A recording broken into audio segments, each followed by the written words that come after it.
All right, it's gonna be Donnie coming to you from Masao Japan, Pinku Style Podcast Studio. As always, I got my guy with me, Lexis King. As always, he popped back in. Been missing about three weeks or so, and that means he's built some bikes and broken some shit or whatever because he's really busy. And I got a first timer right here, but not a first time. I got my guy Joshua Sher. Joshua was one of my oldest drift buddy. My first drift buddy. We'll get into how that happened and all that stuff like that, and the correlation of Gran Turismo bringing it together. Believe it or not, Gran Turismo was once again in the mix. Really? Yeah, it was once again in the mix and everything. We'll talk about how that happened again. But then giving the floor to our guests, Josh here, man. Josh, how's everything going, man? How's everything been, and what have you been up to since the last time we talked, man? Well, the last time we talked in person, or the last time we talked? The last time we talked in person, a lot of stuff has changed. Yeah, dude, it's like over 15 plus years, man. Yeah, it's probably 2004. Yeah, was the last time we probably talked. Yeah, in person. Yeah, man. Because when did you go into the military? 2006. 05. Yeah, 05 is when I signed up, and 06 is when I left. Yeah, so probably 04. I left for Florida in 05. Yeah. Yes, we both. Yep. Yeah, I remember. Yeah, because you departed, and I was like, cool, man. Nobody else is really here, man. I met some new guys and got out of there, and then you, because I remember, we went to Florida first. That was back. Yeah. I remember that, man. So, what you doing when you left? Baltimore, man. What did you do? Like, what did you leave Baltimore for, and what were you doing in Florida, man? I moved to Florida because my uncle, my mom, both moved to Florida near each other, and they asked me if I wanted to try to move down there. So then I tried it, and I ended up working for my uncle in a painting contracting business. Yeah, and it didn't work out, and then I started working at car shops. Okay, like to start off like Goodyear, yeah, like Firestone, and then I was just gonna ask you, how the hell did you end up in NorCal then? Oh, NorCal. Okay, so my 30th birthday, I got a call from my dad, and my dad lives in Humboldt County. He says, "Hey, do you want to, come try that Cali life?" And at the time, I was like, "Yep, I'm all down for adventure. I'm going to try that Cali life." So I moved to Humboldt. That's crazy. And also, guys, just to point out in the beginning, man, this is like a rare occurrence where, like, we all know each other. Like, we know each other for years and everything. I haven't met Lex in person yet. I met, Josh, and then he left out and everything. But like Lex and Josh also known each other. And I just about 2 podcasts ago, I mentioned Josh, and he was like, "Oh, Cher." I was like, "Yeah." I was like, "Oh yeah, that's my homie and everything." I didn't know you guys knew. So how did you guys meet the first time? Josh was drifting at this place called Thunder Drift. When I first was like, my car was too loud for street spots, and I was starting to get in trouble again like I was when I was a kid. The cops were like, "Yo, your car's too loud. Knock that shit off. Like, ain't you grown now, right?" So there was a drift forum, NorCalDrift.org, and I go on there, and I just looked on there, and I didn't know anybody. I came from the drag racing world. So I loved shit talking, but when you don't know people, they don't know you. Right. Your shit talk is kind of like, get your bozo ass out of here. Yeah. So I said, okay, that doesn't work here, right? So I went to a track day, which wasn't necessarily a track day. It was a competition day. And so I had to learn to try to drift in comp. But I messed up because the season before that they were doing skid pad. The season I came, we're on big ass Thunder Hill. So I'm like, I don't know what the fuck I'm doing, right? But this dude had a 4-lug deep dish S13 coupe, half primered, half painted. What did you have? Interceptor on your window banner or some shit? No, it's an Interceptor on the back trunk. Back trunk, okay. But Mad he was Max, driving. Mad Max replica. Yeah, but he was just driving. And we all know how drifting goes. You'll go there, you'll do a run, something will fuck up. Somebody go to the pit. working on it. This dude was just driving. Right. So my car was solid. I just sucked.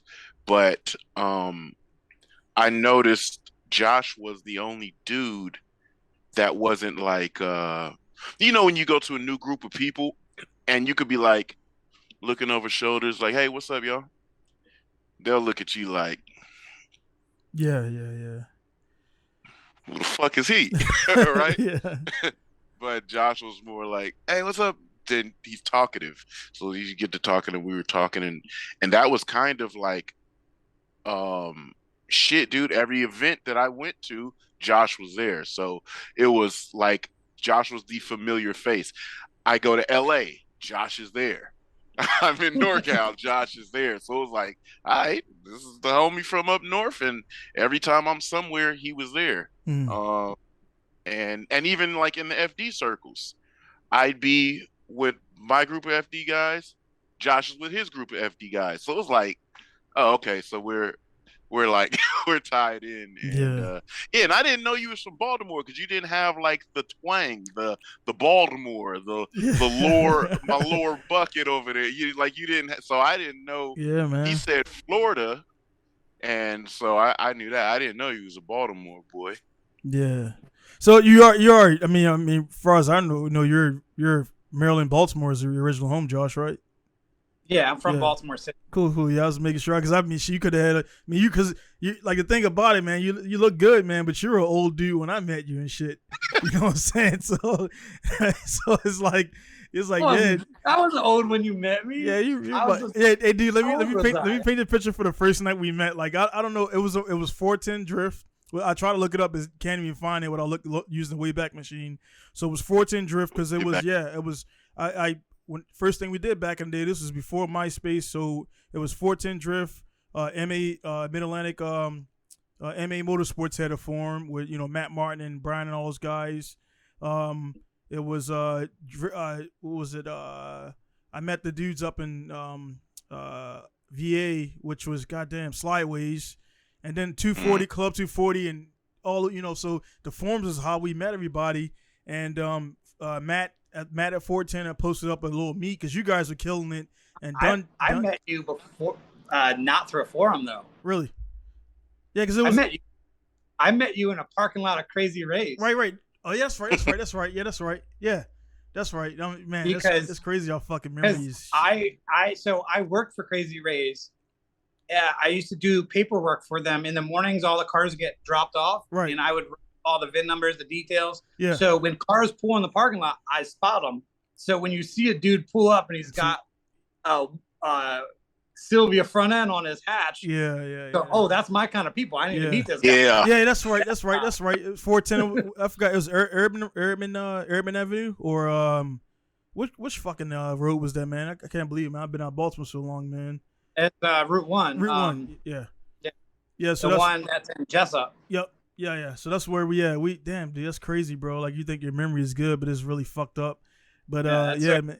Yeah, dude. So that's where we met, and then that's why we started talking, and then eventually Dundalk, we met up there, and then the first thing I met up with Matt and all you guys. It was Matt. You guys at first he's like, hey man, let's come over here. We're playing Gran Turismo. Matt had the GTS, the 886 or the SR5, I believe, or something like that.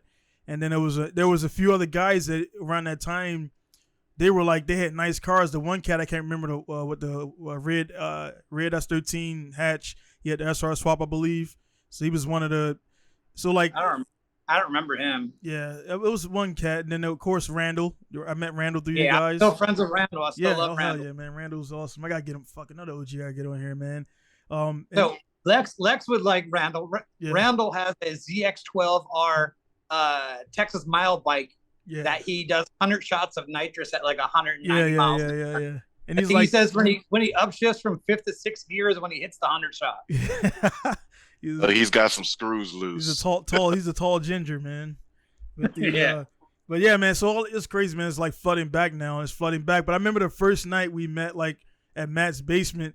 Like Josh's dude, man. Lex were playing Gran Turismo 3 at the time, and drifting. That's all we was doing was drifting. So I was myself and a couple of guys from my crew. And then like Josh the first time I meet him, like, at the Matt's place, he's like, I was like, this guy's weird because you had a fucking scarf on, Josh. Like your style was just old. I always have some weird shit going on. Yeah, dude, he had like the pilot scarf with the one thing's hanging down, the other shit's around his neck and shit. I'm like, this dude's fucking. It's like this. Like I was like, I like this fucking guy.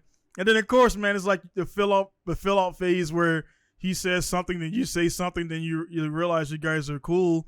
But then one thing I noticed is like, again, it was good to meet Josh, and I was fortunate to meet a bunch of older cats because as a young dude coming up, when you first get the car, you watch a bunch of Drift Bob, you think you're the shit because you do a figure eight, and he was like, nah, follow us, let's show you how good you're not. And then I go out there to S13 open diff and fucking suck completely. And I think Matt was still driving back then because Matt was going in between music and cars really heavy. Yeah.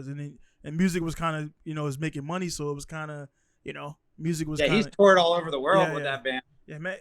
Have you spoken to Matt recently?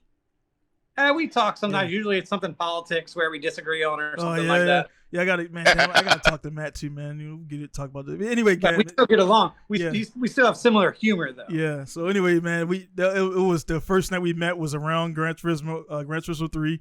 Then we went out, and this video I'm playing in the background right here. Of course, Josh know that sign right there, and the old Baltimore sign. So this was like the lot. I'll just let it play in the background. This lot right here was one. It was in Dundalk, which was Dundalk. If guys don't know about Dundalk, I call it what it is. People always refer to Dundalk as like white trash of Baltimore. Yeah, it's white trash. And it's like, nah, man, they're just closer to black people, man. That's all. It's just like on the economic scale. Yeah. So I mean, it's like you got Patterson out there and everything. But anyway, the cool thing was the cops really didn't come out there, and with this lot right here, these guys were hitting it way before I met them. And they had cool. They were really slotting. They were really connecting drifts, and that was the first place where I figured out I couldn't drift because even though it's like a little roundabout here, you can see in the video. But yeah, that was the spot, man. Pinku style PSO1 TS coilovers. These are the first coilovers available by Pinku style. These are for track and street. Coilovers are going to work for guys who are going to look to tackle the street. You're going to look to tackle the toll gate in a legal way. 32-way adjustable. You have dampening control. You have camber control. Optional for some cars. It's a very smooth process. If something happens, it will honor the 1-year warranty.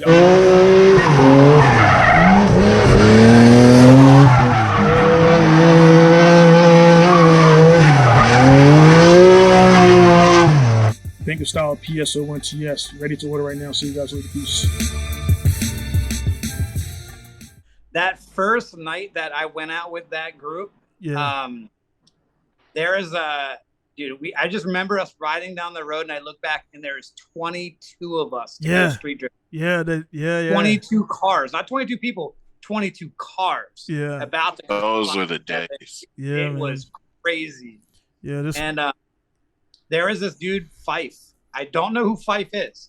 I just remember his name was Fife, and he had a black GTS Hachi, and he was on a whole different level. And I can't believe he's not like a somebody now, like where like just the world knows who he is. Right. Because like 2004, he had that skill set that was already. Mind-blowing. Was he? Did he? Because a lot of guys like that are, the early guys all had some kind of influence from military.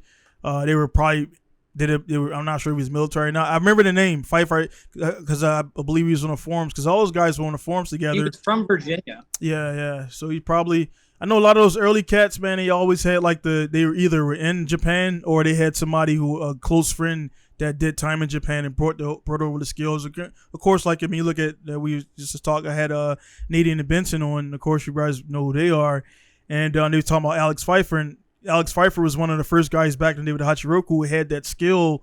Not sure way, and I didn't really dig deep into Alex, but like he was just way advanced for that time. Way advanced, and like there was a few outlier guys like that were like that. And of course, when I met you guys, all Josh and Matt, you guys were like way above my level at that time, and I was like in awe. I just started. When I met you, I just got that open diff non-turbo FC base model. Yeah.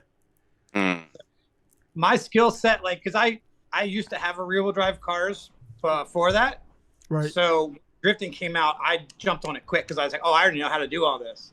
And but when you met me, I didn't really have that. FC wasn't really much of a drift car. It was like stock suspension, stock everything, Right. open. So it wasn't until I moved to Florida and then I put a limited slip in the car like a week after moving to Florida that my life of drifting really got good. Right. And Josh, like that's what I mean. Cause we were all like engulfed in drifting. In Baltimore, were you working in any car shops or doing any like performance work here in Baltimore?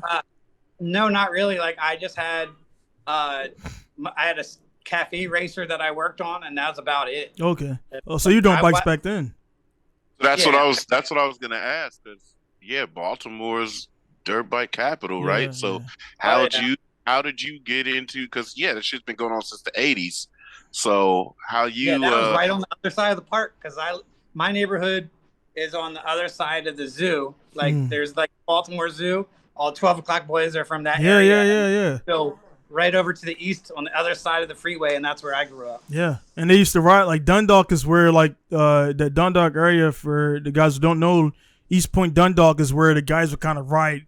They would mob out and ride out there in the city, in the immediate city. They would get shit, but out there is wide open. It's kind of like the cops are like, we got other shit to do, and those guys would go out to that area to really get into the big groups and everything and really ride out and not get bothered much. It's the inner city where you don't have space. Because even though Dundalk was like kind of city, Dundalk was bigger, wider than Baltimore streets and stuff like that. For the guys who don't know out there, man. But yeah, man, it's crazy, man, that go ahead, Josh. The very last time I was in Dock, there was a guy on a RM 250 riding a wheelie up the road.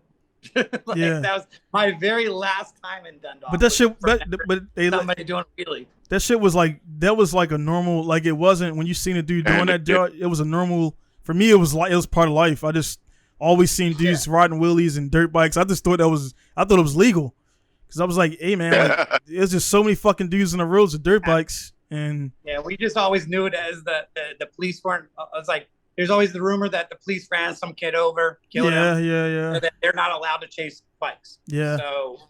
Yeah, I seen a bunch, man. I like seeing the drift spots in the background. But just scrolling through here, man, like seeing the somebody. I was just telling you guys offline, man. Now Josh is posting up all these street bikes and shit, and I'm trying to see. Josh has been with bikes since I've known him as well. Yeah. He's always had a Gixxer. Yeah, I bought that Gixxer in 06 and I still ride it. Yeah, bought it brand new in 06. Here's a question, right? Because I've always wonder how people. But you're a talkative person, so it might have been easy. When you moved to Florida, you moved there for your mom and uncle, right? But how easy was it for you to plant yourself or find a car community there that you were, meshed with? I had two groups of friends in Florida. My street bike friends, which I met my first night going out on my street bike, and I stayed with them. I stayed friends with them that whole time because in Florida, finding 5-6 dudes that are all on the track days and riding with leathers on and helmets on in Florida was odd. But I met these guys right away, and they all took riding serious. So I was like, this is the people for me. And then I had SFL Drifters, the South Florida. Yeah. And I made friends on that right away. Like it was. What was weird is when I moved to NorCal, and I already had this established friendship of all the Florida people. So then when I came out here, I had to restart that all with people that didn't know that I was into drifting. I could drift. Right. So it was, I had to like reset it. And that's why on NorCal Drift, I forget what my name was on NorCal Drift, but on the Florida Drift forum, I changed my name to Hella Cali Josh because I thought it's so funny that I just moved to California. So, and all the Florida people thought it was hilarious because they didn't really say hella back then. Right. The internet now, everybody says it. Yeah. Everybody says hella, yeah. So where did you touch down in here in NorCal? In NorCal was Humboldt. Okay, so I was in the middle of nowhere. Okay. So all my drift friends I was making was only at the track because once I came off the track, nobody lived by me. Nobody. So you just came down from Humboldt to Thunder Hill and then back up. Yeah. It was like a 5-hour drive, even though it's like 87 miles away. It took 5 hours. But it's twisties. Yeah. I had to go all the way down to 20, and that would take me like 3 hours just to get down to 20. an hour across 20, and then another up God damn. from 20 Thunder So Hill. for people that don't know, right? So California spans the north Yeah, I and was the about to. I was south just about to just say that, about. man. Yeah, so California spans the north and south of the United States just about. But it's not that bad of a drive because California's all freeways. Mm. But when you get to places like Humboldt or these places that are remote off of freeways, you're going through the twisties. That's pretty much It Japan. might That's not just be Japan that right far. there. Yeah, Yeah. but yeah, right. So just think of the most doubling back or slow route that you can go, the shortest distance that takes the longest. Mm. Like we've got some land up in Williams, Ladoga, which is right outside of Thunder Hill.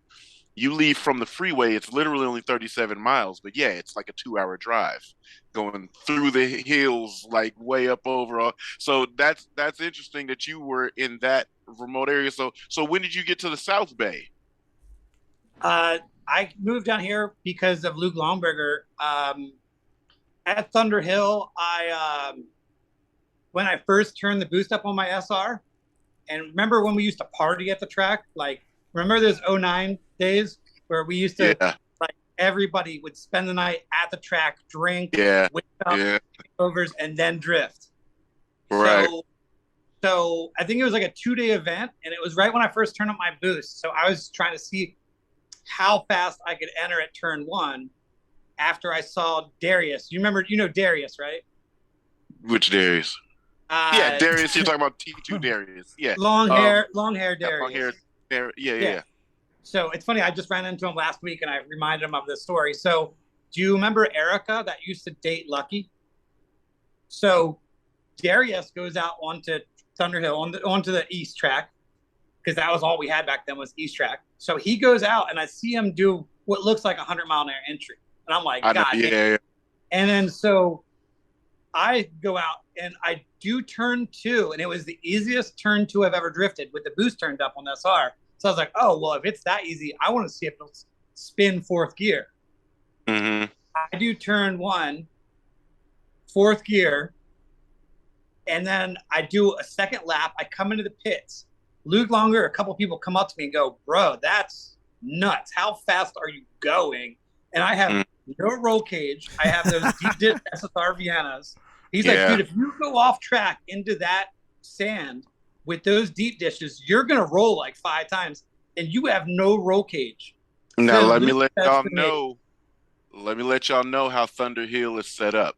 The front straight, when you come out of turn 15, what is it? A little over half a mile, just about? Yeah, it's like a half It's mile. far, bro. So you on the bikes, I'm doing 160 something, and that's chump shit. There's faster guys, right? Cars, you could enter that corner in a car 140 ish if you're rolling off throttle and got good grip. So to go into that sideways, because there's not runoff, there's a hill immediately after you come off track. Say you do a dirt drop, there's only about 6 foot of room of flat because it goes uphill after that. So that was always like when we used to grid on the front straight. And I'd look at that hill and was like, shit, boy, if you come off this track going fast, you're going up and out of here, right? So that's why, like, guys would, because I never saw entries going that fast when I first got there. So that's why back in '09, just to give you a perspective, because guys is just going, the drift scene's gotten really nuts here in NorCal. But back in '09, if you saw a guy do that, and back then we were all, 280, 300 horsepower. Some Longberger, if you guys don't know Blue 808, he had a turbo LS. Yeah, he was like the Goliath out here, and everybody just accepted. But to get 280 horsepower car, 300 horsepower car, send down that front straight and commit to an entry. It felt like I was in 4th gear for like 10 seconds, wide open. Yeah, that would have been viral on Instagram if Instagram existed back then. Yeah. But so basically, Luke was drunk that night and then says, "Hey, you should come down to my shop and I'll teach you how to build roll cages, and we'll put one in your car." And then I say to Andrew Bohan, I was like, "Is this dude serious?" And he's like, He said it. He must mean it. So Hmm. then I came down there to stay for a little bit. I started picking up things real quick, pretty detail oriented person. So I started picking up how to do things real quick. And Luke's business wasn't doing so well. So I kind of said, you know what? I want out of the life I have up in the mountains. I want to do this. And then I Mm. stayed. And that's how I got into the Formula D team. That's how everything, because I was basically like trying to like take care of everything, learn everything. And Right. that's how I became part of the South Bay. Is I basically never left. Once I came down, I just went up, got my drift car and all my stuff, and I just stayed in the Bay Area, and I've been in the Bay Area ever since. Mm-hmm. Because yeah, that's what it was like. Yeah, dude. When I first got into it, like the Blue 808 shit was like the drift armada in NorCal, Oh right? yeah, Like, it was like, oh shit, Luke Longberger. There was a couple of choice names back then, right? But we had Ryan Cotto, Longberger, Richard Kong. We had all these guys. Some guys going to FD, some guys So is this coming out of FD. is this a run up you're talking about? Or is this a different part of This this? is no. no, This is T Hill that's a West. different track. This is brand new essentially compared That, to the old T Hill. But we Hmm. drift the shit out of that. Like, okay, yeah, so that's a cool thing. All right, so since you've been in different places, right? And you've been in NorCal and you've seen NorCal from the infant stages of just us skid padding to where we're at now. You've been around two events in LA. You've been around the Florida scene, kind of in the heydays back when Dan Chilton and everybody was drifting. yeah. Because I know now it's Chil- It's yeah, funny you Chilton mentioned that name guy. because I don't put you two together, but I forgot That's FC. my guy. You're gonna know each other Yeah. from FC. Yep. That's my guy. So, Yeah. where do you think the locations that you've been in the U.S. rank in tiers of driver talent? Ooh, I do know that people that back in the day, like when we went to All Star Bash 2010 or whatever, Yep. because we honed our skills 100 plus mile an hour tracks, and then going to SoCal and then seeing that my SR could do 90% of the track in second gear and go, oh, this is easy. No wonder SoCal guys look so good. It's because they're doing 30, 40 mile an hour slower drifts than we're doing. It's really easy to do a 10 car tandem at 45 miles an hour where we're coming in at 115. It's like that's a different game. Yeah. So, but I've seen amazing drivers from all over because I mean, from knowing Chelsea when he had a Miata Yes. and going, wow, he's gonna be somebody. Like, Mhm. like so I've seen good drivers from everywhere. Like just I think it just really comes down to the person's skill set, not really where they're from. But I do think that us earlier stage Thunder Hill guys had a huge advantage over a lot of people. Yeah. Where like the Florida people have the oval track advantage. Because Right. like, They're banks and walls. Yeah. there's Mhm. like there used to be like 4 or 5 different oval tracks that you could drive on in Florida. Like I've Yeah. drifted Port Charlotte, which became Three Palms. I've done DeSoto, which I think is now Freedom Factory. I think now, like so, I've drifted those tracks, and then there's Orlando Speedway. So they have a bunch of ovals. Mhm. But Yeah, that was the first track that I used to see Chilton and Jeremy Lowe drive at. yeah, Jeremy Lowe's awesome. Yeah, that's my guy too. Yeah. But It's funny because one of the controversial things in Formula D that happened was him, J Lo, and your boy JTP, where JTP like dropped tires. He like dropped tires at Seattle, and the judges took 15 minutes to give J Lo the win over JTP because you have a guy with like an all black FC, no sponsors, that just beat a Falcon car, and you could tell the judges were like, we don't know what to do. Like he's a nobody. Yeah. I knew I wanted to go to Pro-Am All-Stars because I saw all these cool ass drivers. Jeremy Lowe, Chilton, Andy Haley. Remember, we drove with Andy Haley once at Thunder Hill. Funny story. I went against Andy Haley when he had his Turbo 350Z at Thunder Hill, I Turn still 5 gotta get Andy configuration. on, man.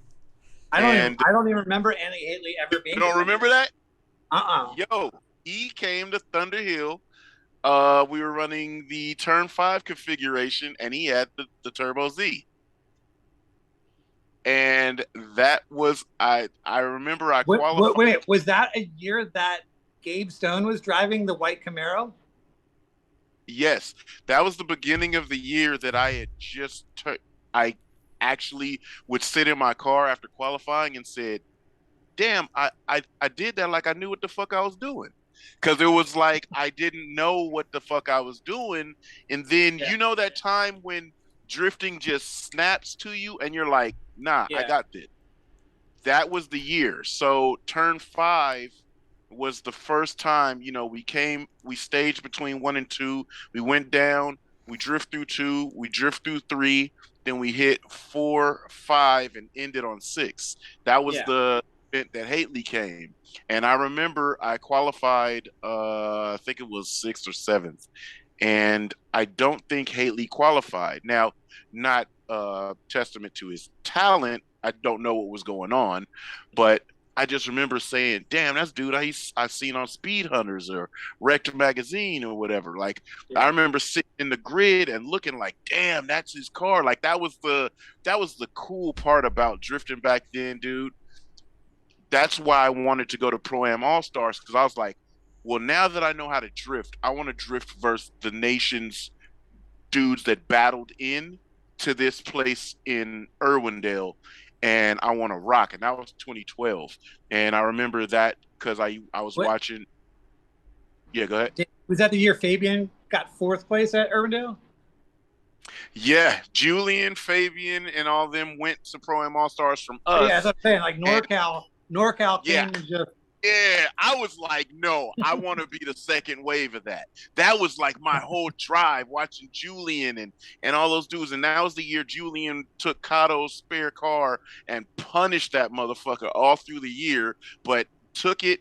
He was literally the lowest car on the grid at Irwindale, the least amount of tires, and he was like tearing it up. He got 3rd place, but I knew that was where I didn't have to drive to say I want to go do that. Didn't necessarily want to do FD, but it was always cool for me being the fan to see Lowell and all them compete against the top tier guys, because you could say those are the guys I want to be like. I may have never sided or related to pro drift dudes that have been in this since 07 or 05 or whatever, but when I look at like the homies with street cars that were battling full livery backed factory cars, essentially, where the pinnacle was to me.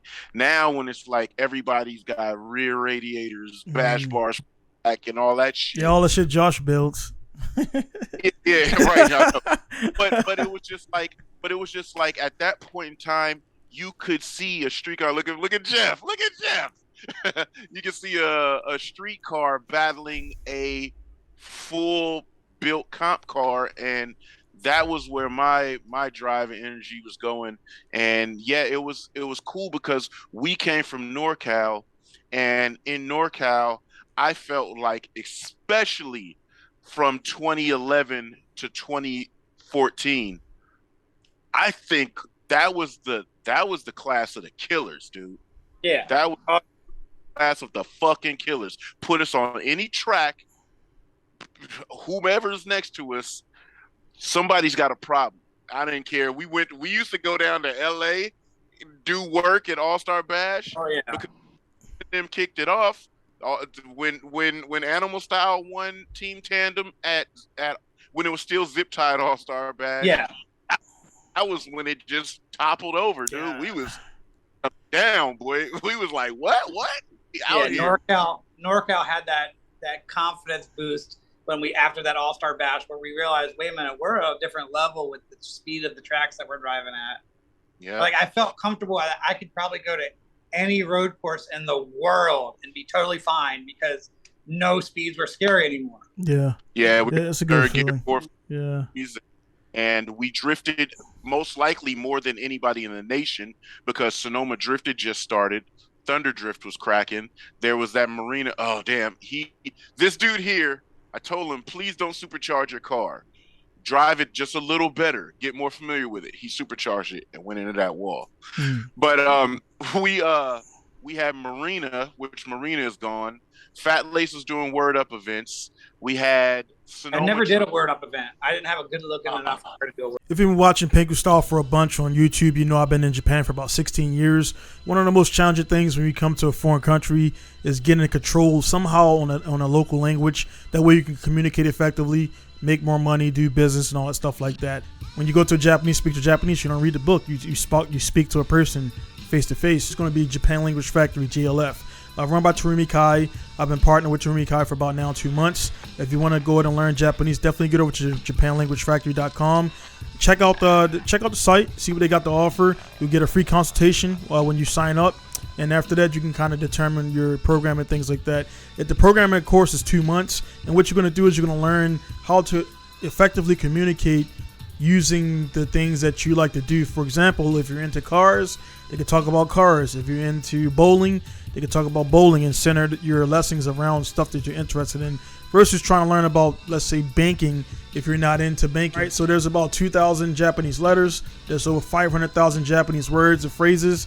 And if you try to learn all of them at the same time, you're going to spin your wheels.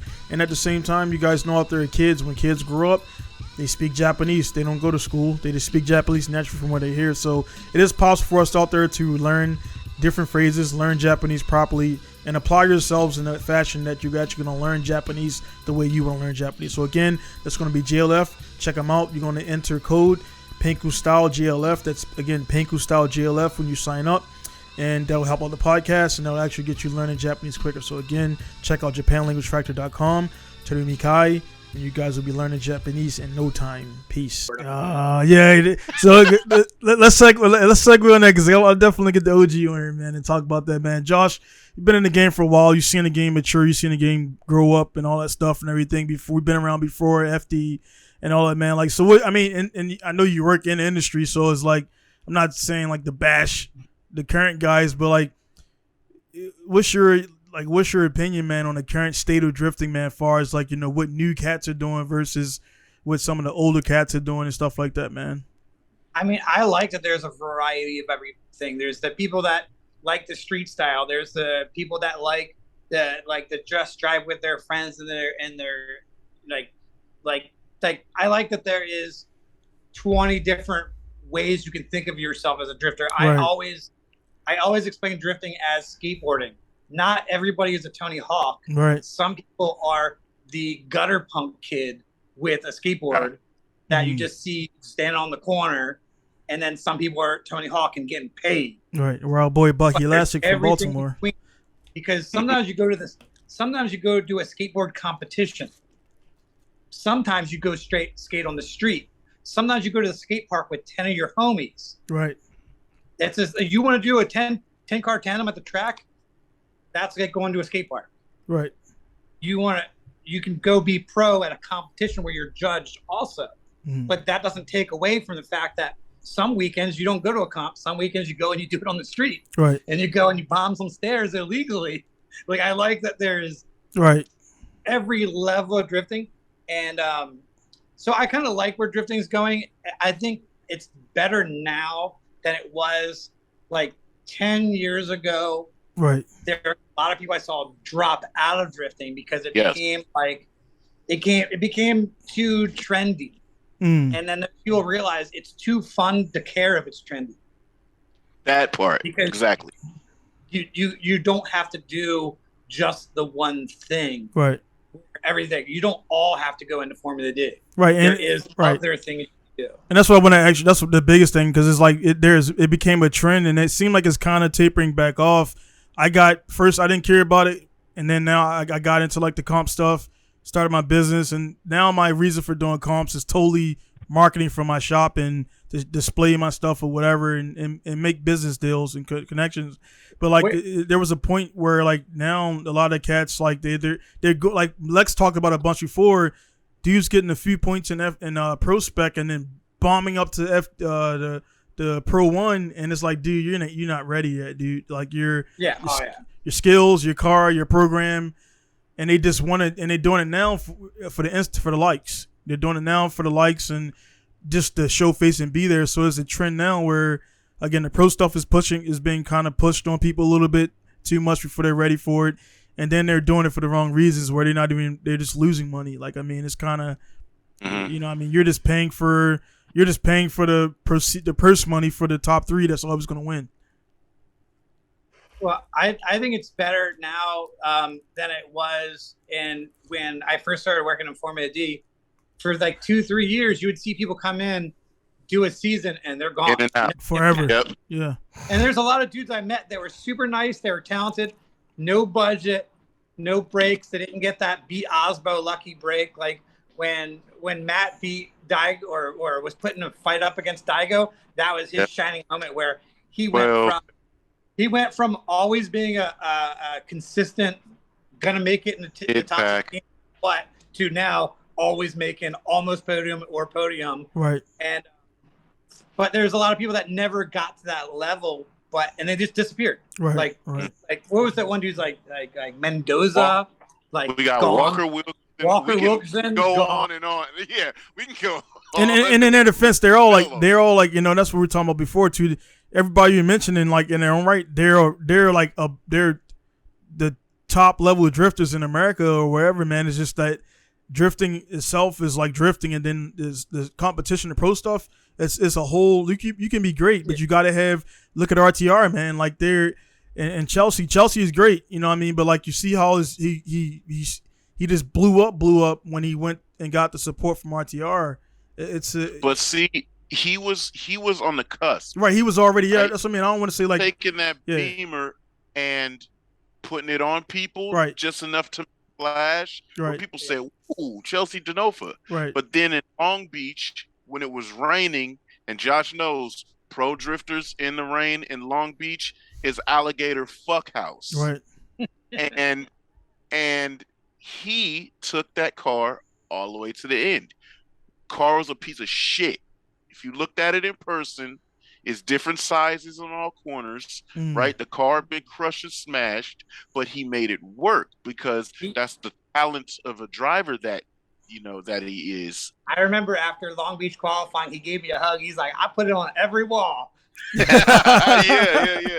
I never met Chelsea, man. I never met him, man. But like I just like kind of like the style where I just like when I see him he take the top of his suit off and he's on the ground making adjustments to doing this shit because he didn't have, you know, and he was like, he maybe had some helpers, but they couldn't do what he needed to do fast enough. Hey man, get the fuck out the way. Let me turn these. Let me. He was that guy. Yeah. He was that guy. Him and Essa are the same person. I'm trying to get him. Yeah, him and Essa are the same person. Right. Essa is just older and reserved, and Chelsea's not. Chelsea and Essa were essentially doing their own shit and putting their all into it to make it happen. Chelsea just because he was driving Nopi before, right? Right. Or FD. And so the Nopi's, I think he drove Streetwise Drift also. Yeah. So yeah, you might not have a spotter that weekend. You might not have a fucking mechanic that weekend. He's gonna get it done, right? Regardless. If you can ever get him on your show, you got to ask him about the zip tie throttle body. Supposedly his throttle cable broke in an event. Yeah. He took his Miata turbo and he zip tied the throttle body wide open. Key was the throttle, so he just turned the ignition on and off. No shit. And he qualified and podiumed the event with just a key as his throttle. Ask him so you get the actual real details. Yeah. Because I don't want to remember the story wrong or tell the story. I mean, that's like some. You could tell that's some shit where you watch Rally when a guy had the co-driver in a fucking hood opening the throttle and shit. Sitting on top of the motherfucker. I remember that story. I was growing cross country with Conrad Grunwald when I worked for the Formula. Yeah. And we were driving to PRI, which was in Orlando at the time.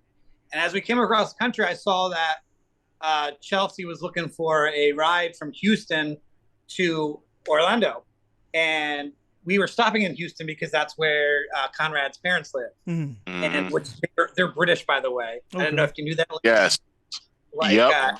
They yes. had Like British Pink accents. Hair. Yeah. Like Mr. Texas has is yeah.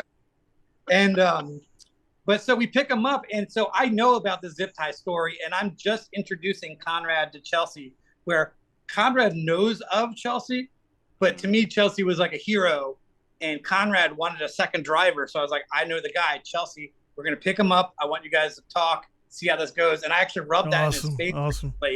I said, hey, Conrad, don't you wish you picked up Chelsea as your second driver? Because look at him now. Yeah. One of the best in the world. Yeah.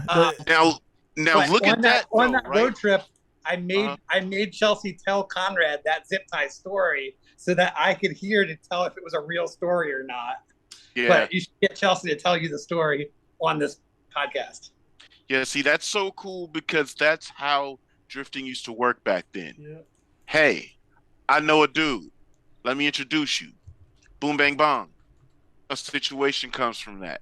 Nowadays, there's so much red tape and other things.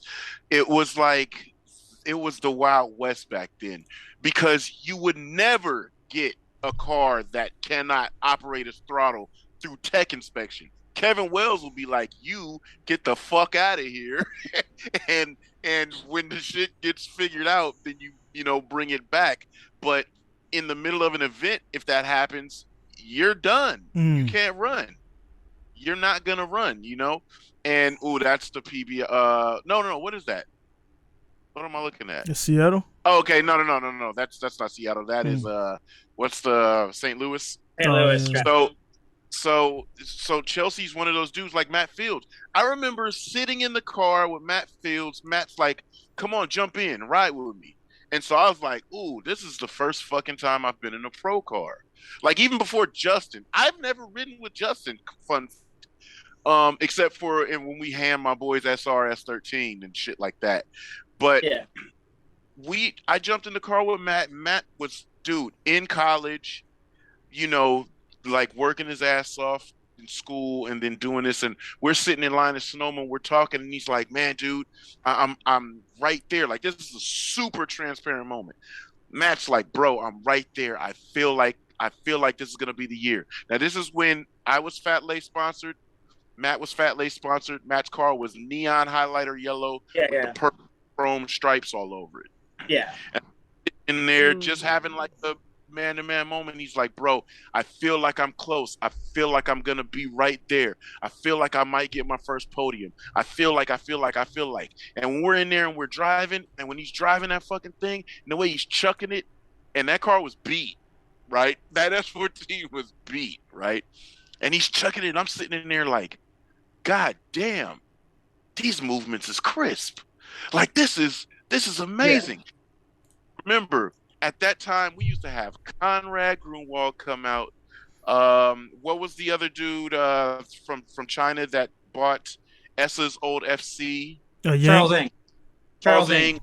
Yeah, it's funny because I've worked for every single person you're talking about. So we had all of those dudes with us at Sonoma Drift every night. This is why I know NorCal, we could not be fucked with because that's who we were driving with. That's who would jump in the train behind us. You want to get your shit pushed in by FD car, or you're gonna run this layout, right? Yeah, you're gonna have Matt Field, Calvin Wong. Yeah, destroy your shit, right? So Matt was telling me at that point, like, I feel like I'm gonna make it. That was right before he went to the big Pac-Man in-plate wings and shit, winglets and everything. And that was the year that he started to creep down into the top 8s on everybody and make like real definitive victories. Like, nah, he won that. Like that was him. And it was like, it was those points in times where it's like, damn, funny story, this dude was a big fucking liar, but he did have a situation set up for us.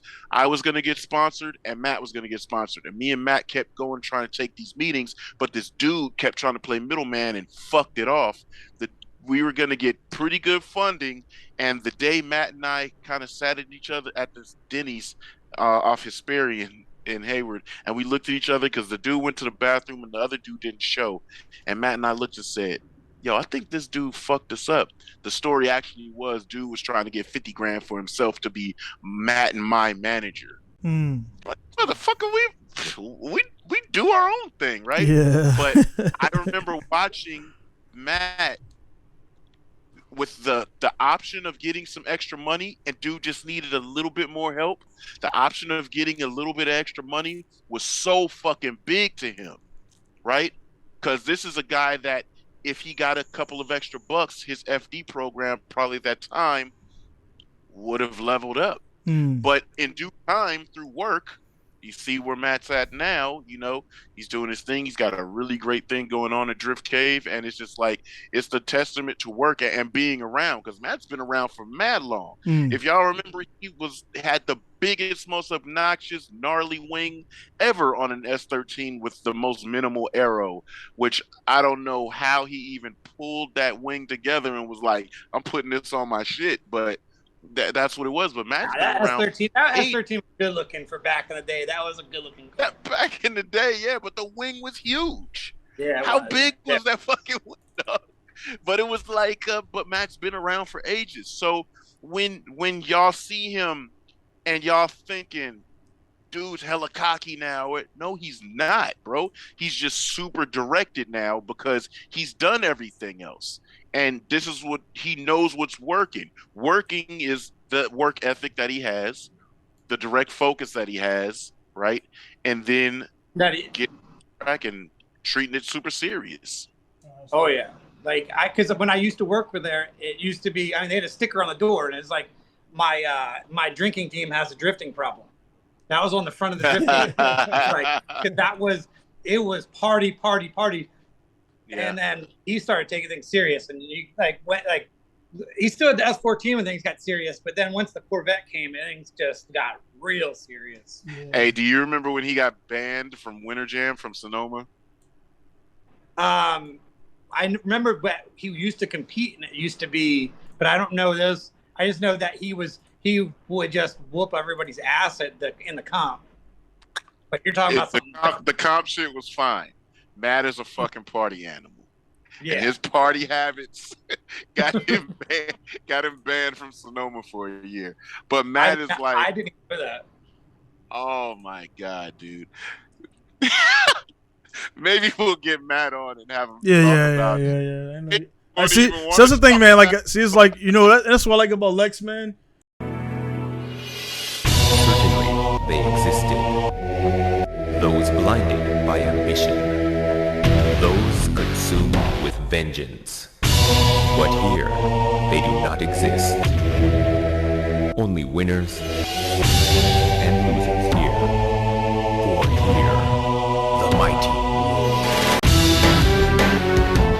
Like Lex, Josh, Lex has done like at least 50 of my 152 podcasts, and it's like a talking to you and everything is unlocking other people that I know he probably knew, but it's like he don't name drop motherfuckers like my boy this and my boy that. Like if it comes up, it comes up, but if it doesn't, and that's why me and Lex jive so well, because seeing they went in Japan, Josh, like I've been there 15 years, I met the who's who and blah blah blah, and all that shit, but at the end of the day, we're fucking drifters, and when you look at the spectrum of it, we're like looked down upon by everybody else. Like these motherfuckers are wasting brand new tires in 3 laps and blah, blah, blah. And it's like, dude, like you got Daigo, who's like a rock star, but he's a chill dude. Like he's not like, you know what I mean? But not saying that you can't be flamboyant and out there, because some people are just like that.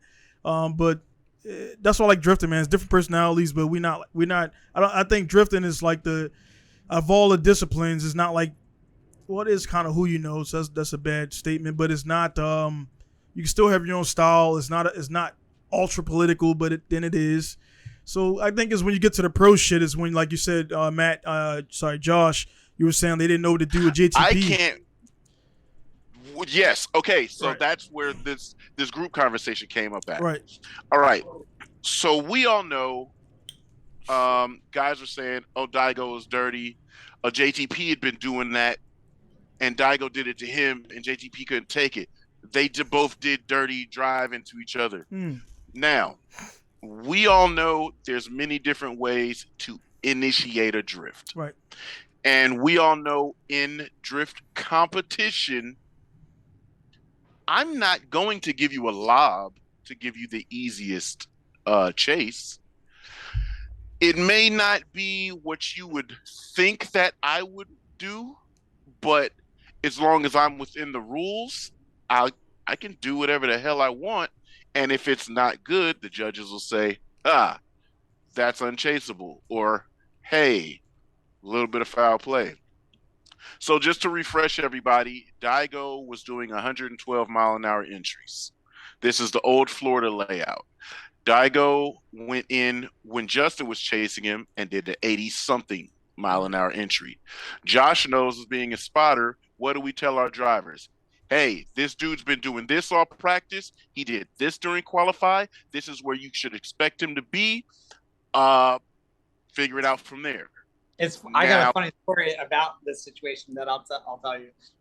Okay, But, so because it's JTP related, I used to have a radar gun, and I remember being at Irwindale and see JTP enter at 63 miles an hour, where everybody else was like up in the 70s, and I was like, is he trying to check to see how slow he can enter, or is that just like all the grip? It's like it seemed like he was testing to see how much speed he could drop and then still drift the bank. And I don't know if that's what was going on, but I just saw like an inconsistency with his speed being slower than everybody. But then it was the entry style, right? Because what entry was he doing? I don't remember the entry style. And it's like, I'm cool with JTP now. And if now I would go up to him and be like, hey, bro, what are you doing? And if he gave me a wink, I'd be like, oh, okay.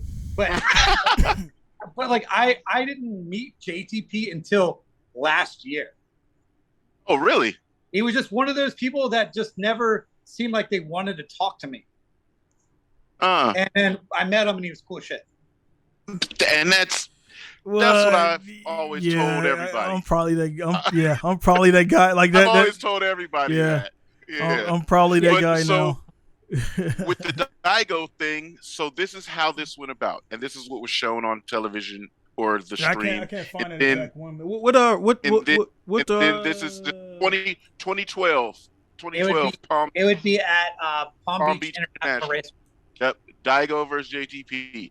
So here's the thing about that. When it's shown with the cameras, and then Daigo does not like to talk, right?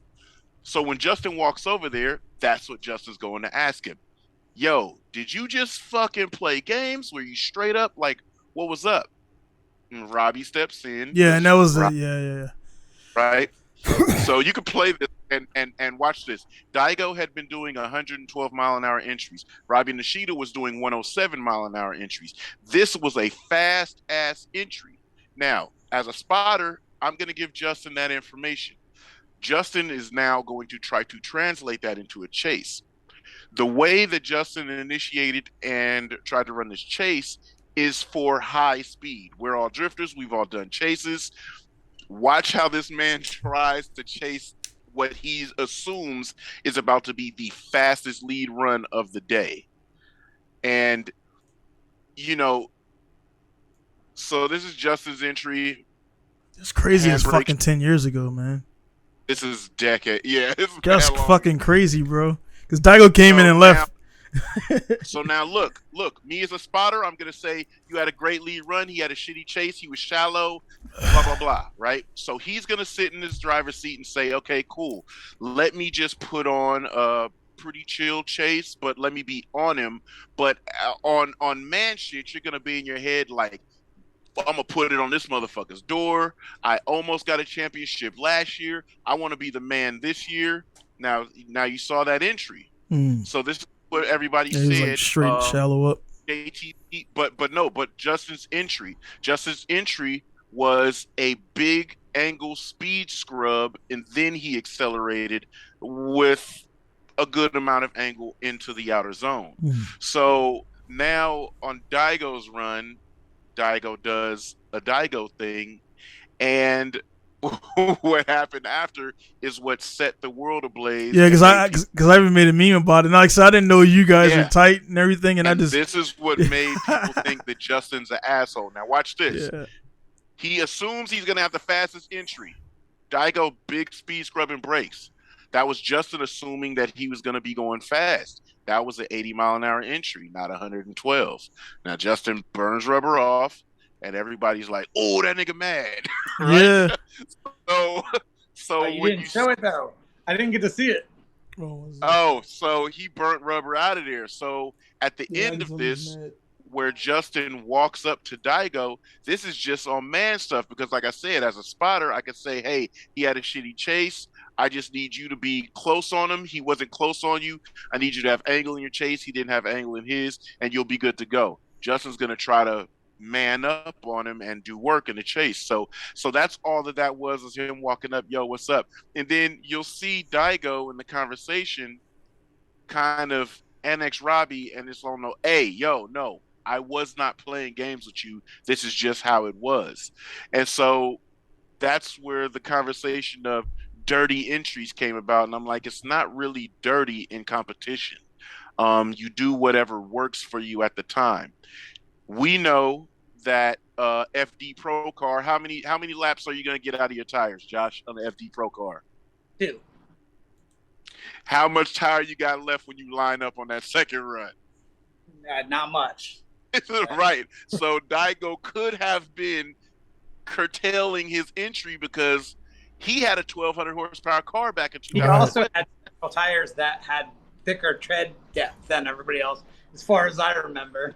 Yeah, those Achilles. Yeah, so it's a lot of things that happen on when you line up for your lead run versus your chase run in competition, and so a ton of guys start talking about dirty, and I'm like, no, I've done it at certain times. And I mentioned Super D. Like when we did Super D, part of the rules of Super D was once top 16 started, that pair of tires that you rolled out in the parade with and gridded up with were your last pair of tires for the whole event. So we know your tires by some one more times or whatever. Let's say you did 8 battles, 10 battles. How much tire do you think you have left at the end of that event? Your initiation style, the good driver's initiation style is going to change probably Start driving like you're driving in the rain. Yeah, you exactly. got it. Yeah, right. Right. So yeah, it was a whole thing, but I used the JTP thing as a like a, hey, no, this is now that we all know what we're looking at. Like back in 2012, it's kind of like, oh shit, we didn't know, but now that we know what we're looking at, it's like, nah, that might not have been a dirty tactic, but it was definitely a tactic that he used to make his car move around that track, and it may not have been something that JTP as a chase driver at that point in time, he's seeing blood because remember, he just lost out on his championship at Irwindale the year before. He's trying to come make that statement this year. Daigo's coming through and chopping heads and making a roll, and he's going to say, hell no, I'm defending this. So, he want to try to drive like that. Race. That could have been what happened. Yeah. And that's the thing about it, man. Like, I mean, I've been there for a bit before Daigo came over, and you never heard of, like, Daigo being, like, Conrad. a dirty driver or anything like that. He's just – that's where, like, right there, not only did he bring the power, but he also put in a mix like, dude, you gotta, this competition pro level, you gotta be able to think, and that's where I've driven that car. Yes. Yeah. Corvette. I mean the Camaro. Camaro, yeah, I've driven that car. You just gotta be able to think on the fly, man, because it's like it's a game. It's like, yeah, I'm gonna check up, I'm gonna go. There's no set. There's the rules given by the judges in the drivers' meeting, and then you gotta interpret that and play the game. Look at this convo. Look at this intensity. Yeah. And what really sucks is like the whole Daigo actually understands English, but he acts like he doesn't. Robbie told everybody in the last vlog. He said Daigo understands English. He studied it. He knows English. He just don't want to talk. Yeah. He don't talk in Japanese. Yeah. He was like, he don't like talking. Right. So this is why when I was telling everybody, nah, he understood what he was saying. So at the end of that, when he grabbed Justin's wrist, like, nah, come here, he didn't let him go. It was like, no, I didn't play with you. So it's like, nah, see, fam's been known Japanese and English. He don't need the translation. Right. But it's just at that point in time was the only time you saw Daigo interact with a dude like, no, direct talking. You know what I mean? Right. But it was an intense situation because look at that, he don't know. Oh my God, this point of view is even crazier. Justin barely had any angle to scrub speed. He was looking to dive in on the transition. So as we're looking at it now, when we like fluently know drifting, Right. we know what we're looking at, and we're like, damn, it was just a messed up moment. But this moment right here got everybody thinking JTP is the asshole. Yeah, because honestly, this is my introduction to JTP. Oh, like really? I didn't know him like. Yeah, that's right. Knew where to go grab. Yeah, he's like, man, shut them out there. Like you fucking up, man. Like, so yeah, I didn't know. So like, I mean, I didn't, and then I also didn't know that you were like, at this time, were you spotting for JTP or not? No, I would text him after every run and be like, yo, this and that. But look, Daigo's like, no, cuz I'm not playing with you for real. Yeah. Just like, no. I think back then,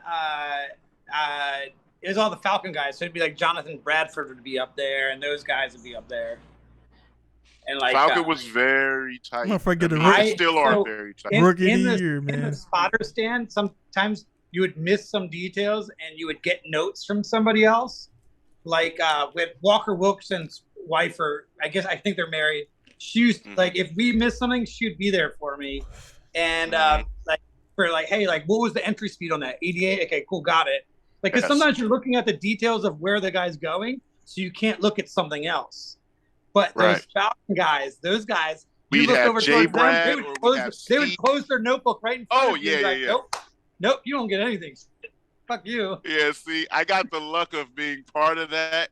So it would be like on the radio, they'd be monitoring us on the radio. And so if I'd say something, this and that, whatever, and then Justin would respond. And then after that, when it goes radio silent, you'd hear Jay Brad come on or Steve come on and say, add a little bit or something else. And it was like, dude, I'm telling you, being a part of that program, and like I say, I thank my boy for even having me involved in that, because that showed me so much of how crazy like FD pro level shit is. It's super on the high end, right? There's guys that are there just partying and really trying to make their way through it, because they don't have a lot going on. But like the fucking, like, can you imagine Adam LZ's mind blown in the RTR program, how dialed everything is, how much communication with team, crew, and the car when it goes away. The fact that, like I've always said this, and Josh, say Conrad rails his car into a fucking wall, bro. You and the guys got to put it back together. Conrad gets back in that same fucking car that was in pieces. And because y'all said it's good to go, he goes and drives that motherfucker just as hard as it was when it was minty. There's something different, right? And you got to know that program is solid. You got to trust that program is solid. And then when you get strapped in, you just got to say everything else is gone. In the beginning days of Conrad, it was like basically like Luke and I, we were more grassroots. Like we were doing our thing, but it wasn't really until like Conrad, after I left to go help Luke and then help Gabe for a little bit, he got all the Skip Barber guys helping him and race guys, so like race guys. So they got way more serious than when I worked there. Like I was, and I wasn't being paid at the time, so I was more of a volunteer. But that lifestyle, once you get onto a team and part of that, it's hard to let go. And like and it's hard to also get paid, because if you're like, hey, I don't want to do this unless I get paid, there's 10 other dudes that are like, I'll do it for free. Yeah. You might change your tires. You talking about a combo. That's a tough one, because there's so many guys that are in these environments that are not getting paid. Right, and that people don't, then they assume because they see like F1, NASCAR, blah blah blah, they think they carries over. Like, nah, they're moving up to that notoriety now, and it's great to see it. Money's coming in, money brings drama, but yeah, a lot of those dudes, man, in the pits are not paid, and I learned that about motocross too. Like I figure like everybody like they was like, nah, I need a mechanic for this round, and hey man, could you know how to clean the air filter and shit, and the privateers is their buddies from the backyard. You know what I mean? It's like that in racing too. Yeah. We had the Group 4 GT4 cars at Sonoma a while ago, and they're here. Their whole team's all there, and we're pulling in for Sonoma Drift, and I got my shit set up and whatever. And their guys is coming over, some young kids, and they're like, "Oh shit, this and that." Oh yeah, no, they just called me and said, "Can I volunteer for the weekend?" And I'm like, "Damn!" On a actual GMG GT. Yeah. You think they need volunteer? like your social security number, blood type? No, like nah, you can hold a wrench, right? And Josh, in your experience, man, like you're saying like being paid. Have you like run into? I seen it firsthand, and I seen the shitty side of it, where you got dudes who literally volunteer to be a mechanic just to be like this all day and shit, and the dude's car is all fucked up and tires ain't changed. Oh my God. Have you seen? Yeah, I've seen that. Have you seen that, Josh? Are you speaking a little bit? Say that again. This guys doing being a mechanic just to say I was here or got the little FD they badge. volunteered for the travel. Yeah, they volunteered for the travel in the cloud, not the work. Right. Yeah. I seen. So when I did have like a pay structure for events, I used to say I'm $200 a day for an event, and you get me for if you don't crash, I don't do anything. If you total your car, and I have to work on it till 6 a.m., that's my job. And I stay on the car. So if you crash it 2 days in a row, I might have to work 48 hours those 2 days. But that's what I do. Man, and that's what I was telling you about Stan. Right, that's what I was saying. We had Stan on, in the fucking rain, laying in the mud in Orlando. Yeah, Stan that worked for ESSA? Yes. Yeah. It's like, yo, these dudes are that's your battalion. That's your goddamn soldier. I used to feel so bad when something would happen and I'd want to jump in, but I can't because I would maybe get in the way or slow up a process. Now, I did know every nut and bolt on the car. I had it all written down and kept some notes in my phone. They're working on suspension. I know the nuts and bolts. They're working on transmission. I know. But the fact was, I'm the spotter, bro. I just need to know the information. If you just went into the wall and I know that car is fucked, I can't leave that booth until practice is over. You know what I mean? Everything in me wants to be down there with the squad, but nah, because I need to know. I can't have us get the car together and then we go up against Jonathan Castro and you ask me, what's he going to do? What's his style? How fast is the entry on the bank in Orlando? And I say, I don't know. Because the bank in Orlando is a dangerous fucking place, dude. I can't tell you I don't know. Hey, Castro has a 12-second from start to outer zone 1 entry. Entry speeds are around 89 miles an hour. He comes off of the bank and goes through Power Alley, and he drops a ton of speed, flick transition, and you're going to get on his door and sit right in his pocket. He's going to be through tires before he gets midway through the outer before finish. You just push him through the finish line. I need to give him that kind of information, bro. And so, yeah, what Josh is saying is for real. Like, if this is what you feel like your accepting rate is for what you know could possibly happen, right, that's what you ride with, yo. And you figure when that shit does happen, you in it. I'm pretty sure like that right there, man. Like just like driving or anything, when you hit that wall the first time, it's like, do I want to really do this? Or you travel across the country, and like Lex, you were saying, JTP was like, hey man, you were saying like you mentioned you want to do it, and he's like, yeah, he gave you some knowledge, like, hey man, this is what it's going to take to do this. Are you sure? And you were at like, All-Star Bash. You were like, we all used to go to All-Star Bash. We're sitting there, and I'm having the blast. Think about this: sensory overload. I just learned how to drift. My car is just now done. It's ripping. I'm hanging out with everybody. It's the 4th of July because All-Star Bash used to be the 4th of July weekend. So 4th of July, I'm in amazement. This is the greatest drift event I've ever been to in my life. Matter of fact, this is the first drift event I've ever been to in my life.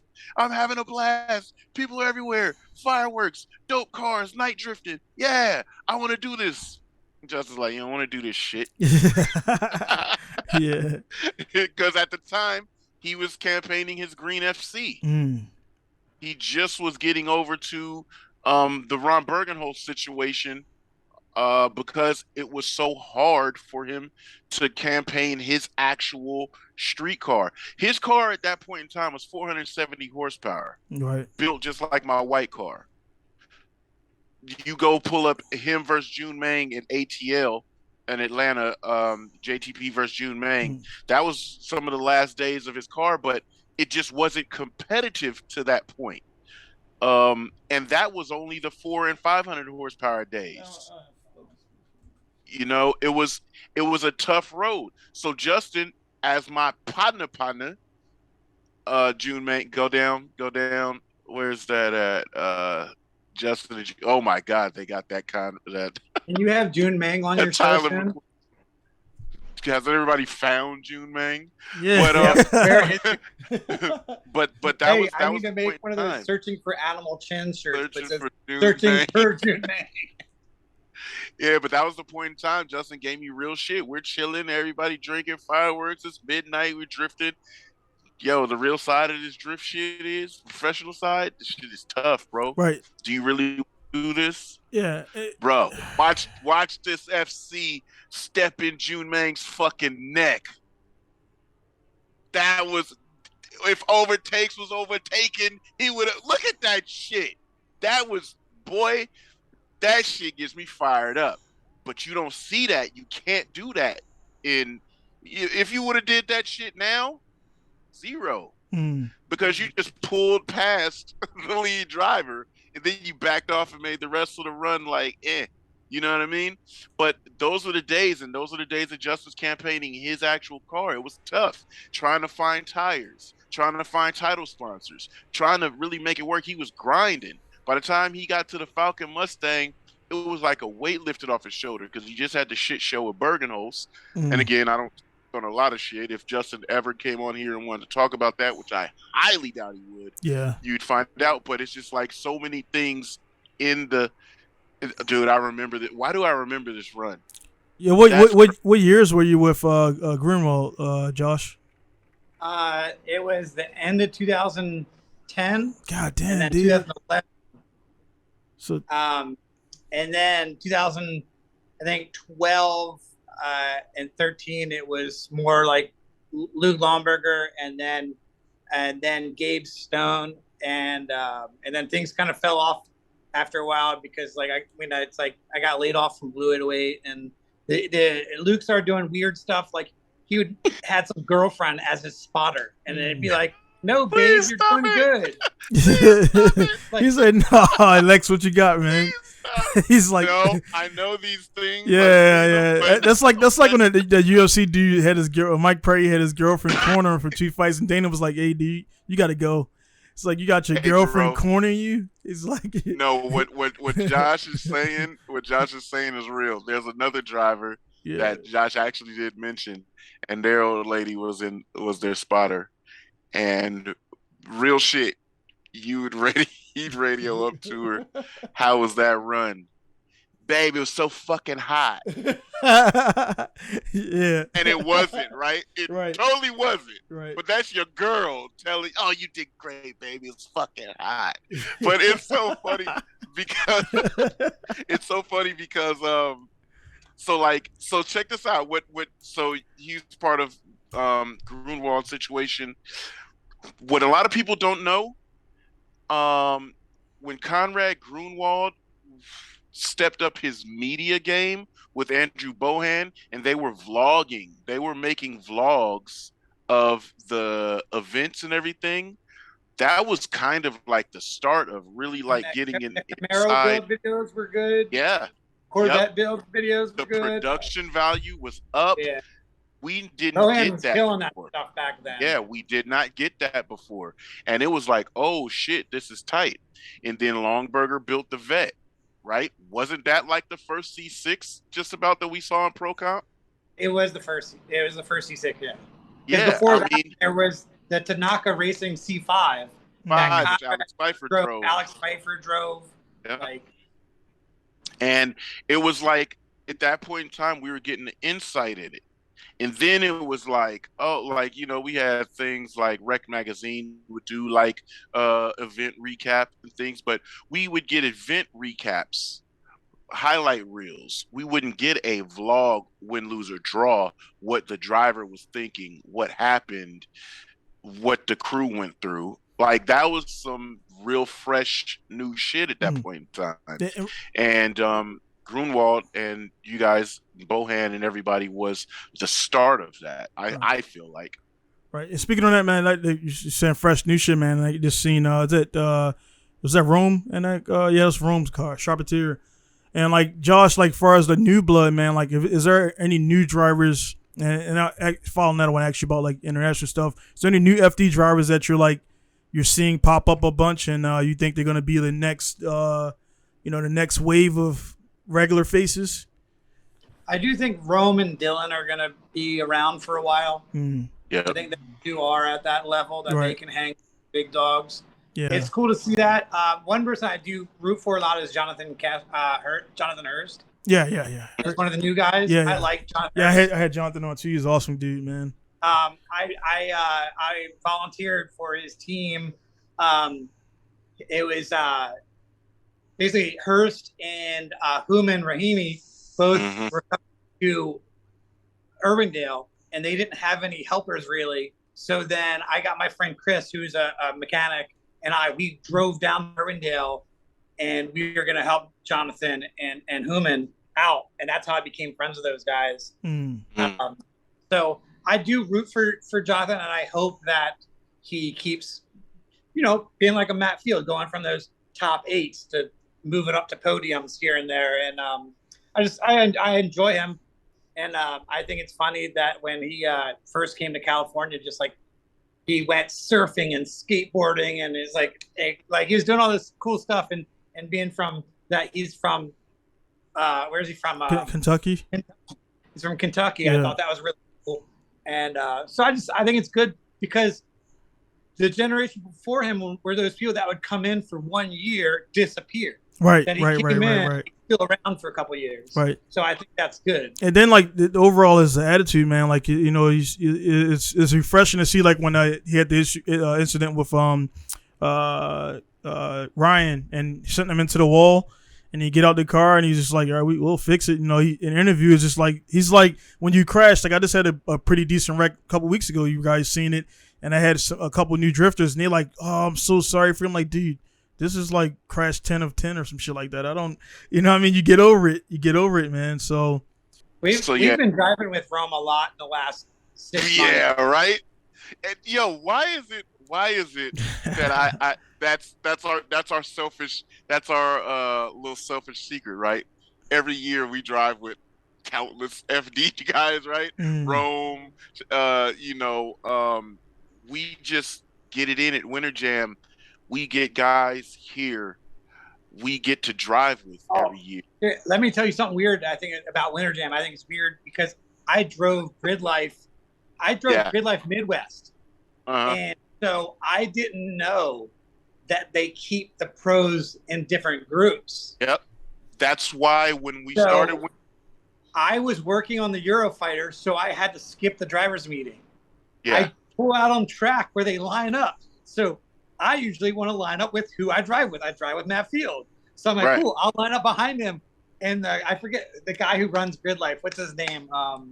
Nick, what's his Nick Swan. Yes. Nick Swan looks at me like, what the fuck are you doing? Get over into nobody's side of the track. And I'm like, but I want to follow him. Now, do you swear Winter Jam varies? Because when we started that's what I'm saying with Winter Jam, I line up with sometimes like me in the car that I used to drive on the street, and in front of me is Forrest Wang, in front of him is Cody, in front of him is Matt Field, but ACT is behind me. Right behind you, yes. You're in and then behind him is 3 or 4 other Formula D teams. Talk about as a non-Formula D driver, and you're following 5 Formula D cars, and you crest the blind crest, but you're in the smoke wall. Yeah. You're in a smoke wall from 4 FD cars, and you have to trust their pros. Stay on that throttle. It's gonna be good.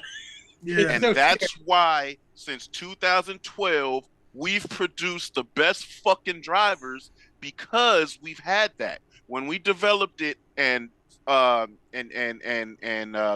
Lino was like, how do you think it should be? I said, bruh, if I'm not gonna go to FD and I'm never gonna get to drive with these drivers, Right.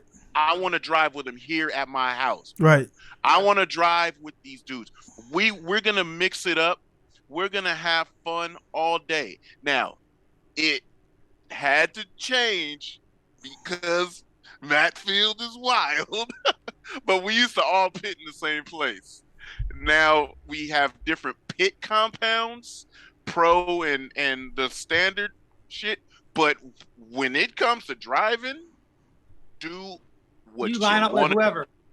Yep, you line up with whoever. If the guy there's a guy with a Chevy Silverado with a full cage, he will connect that road course. And if an FD guy wants to tandem with him, do it. Yeah, sure, whatever. I can cut out and cut back in on this one. Yeah. Okay, I got a very important phone call. That's all good. Yeah, let me take it. Yeah. So yeah. The what used to happen, you know how it is. Right. You pull up next to somebody and you look over, you give them that head nod, you get that head nod back, it's game time. Mm. You know what I'm saying? Like, it's game time. We're going to drive together. That is the love of the universal language of drifting. Mm. Now, it's up to me as a driver when I drive with you. Drop it off. What do you want me to take care of it? No, I just want If you screw up the run, then I'm gonna say I'm gonna hold off the guy. Yeah, I want to. Oh, there you go. Yeah. But you know, so it's like, and especially during turn 11, the team tandem, right? You can mix it with the FD dudes. Now, what we started to do just for morale, because think about it, the years that I used to put my team together and we go do team tandem, now we got second place because we couldn't beat the FD dude's speed and crowd excitement. But as far as like us all stacking up, hey Josh, you still on the phone, man? I thought I hung up on you guys, but I guess we it's cool. We muted your conversation because you was like, we didn't want to start talking about, hey man, go grab the lube and shit and everything. It's like, yeah. But that was the only time that we separated the drivers, because we wanted to let the normal dudes get their team together and go fight against the FD cats in their team. So we started separating the team tandem on turn 11 for that, just because we weren't going to have the FD dudes win it all year or every year.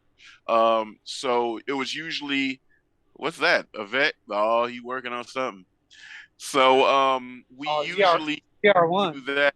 PR1 is so ignorant. That car is lethal on Gran Turismo. That is the only car that I do not modify. I just put suspension on, brakes on it, and I've done Nürburgring in 6 minutes and 40 seconds on that car, dude. Yeah. That car is ignorance. But yeah, like just the generational or the universal language of drift, man. You pull up next to somebody, you give them that head nod, they give you one back. It's game time, you know. And I love that shit. I really do love like what Winter Jam has become. See, Grid Life has got a great name, but I really hope that they start to intertwine. Right. Hold on, see, I've never seen your shop. Give us a damn shop tour. What you got going on? The stuff you can show, that's it. It is. This is Beamer only. This is I don't work directly for Beamer only, but okay. But I work behind it. But I work for NEMA, but NEMA owns Beamer only. Mm. Gotcha. Gotcha. Yeah, man. Because you like I said, I was saying early in the top of the podcast, man. Like that's why I asked you, like, did you do work? Because it's like a lot of times it passed, so you definitely gain the skills, but like it's like you went from not posting much to like you fabrication shit and roll cages and all types of stuff, man. Sometimes I just forget the post. Yeah, and that's great. I mean, we're like I say, man, we're is I feel the same as when I met you that day, but it's like shit. I'm 39, man. I'm about to be 40, and you know, what I mean, I know you're like in your 60s and stuff, Josh. It's all good. He do look like he's 60. Then, hey man, when he first came in, he had his face in the camera and he got like the JTP type of like beard going. I'm not JTP, but JR.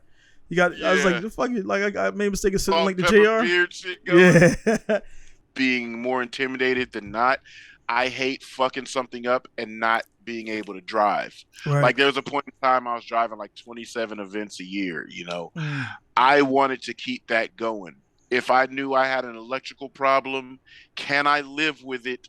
Or do I got to make that LA trip? You know, so the cool thing about what Josh has going on, him being able to do all the shit himself and everything, you know, you guys that do that, I'm always like, me personally, like, God damn, that's really something I wish I learned or had the initiative to do. I've always had the initiative, but the balls to do it because, dude, I literally be like, I don't want to fuck my car up doing something stupid.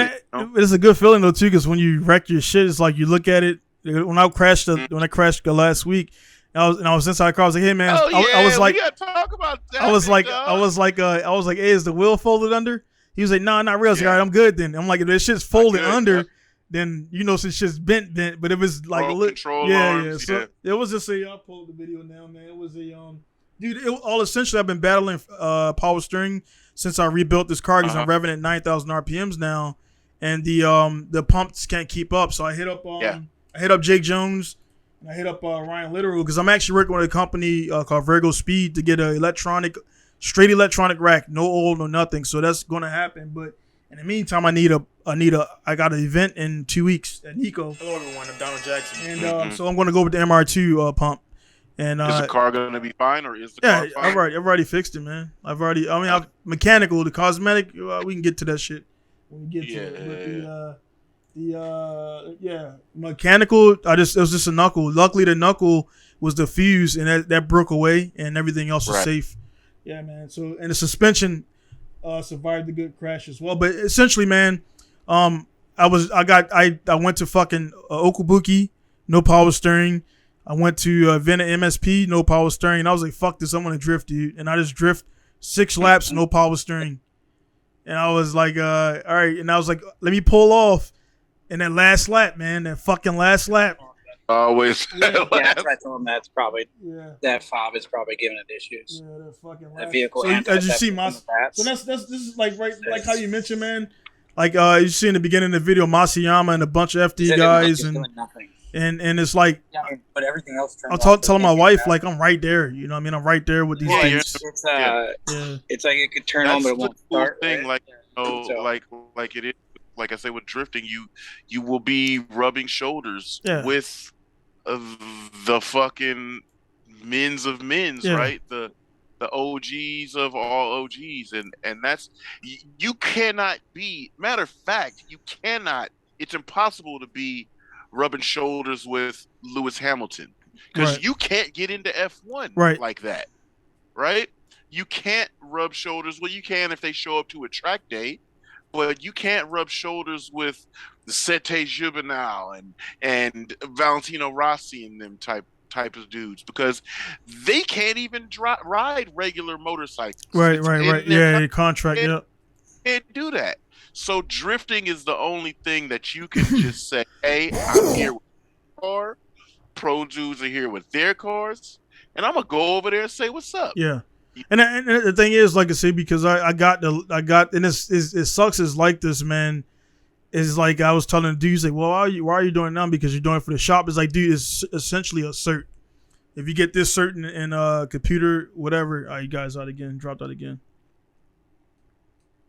Not bad.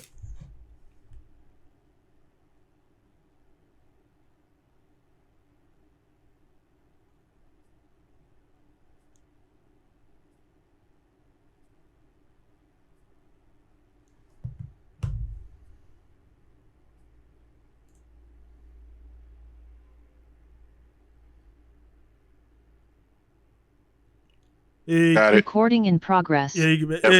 like I said, I'm not gonna hold you guys too much longer because it seems like it's starting to do it more.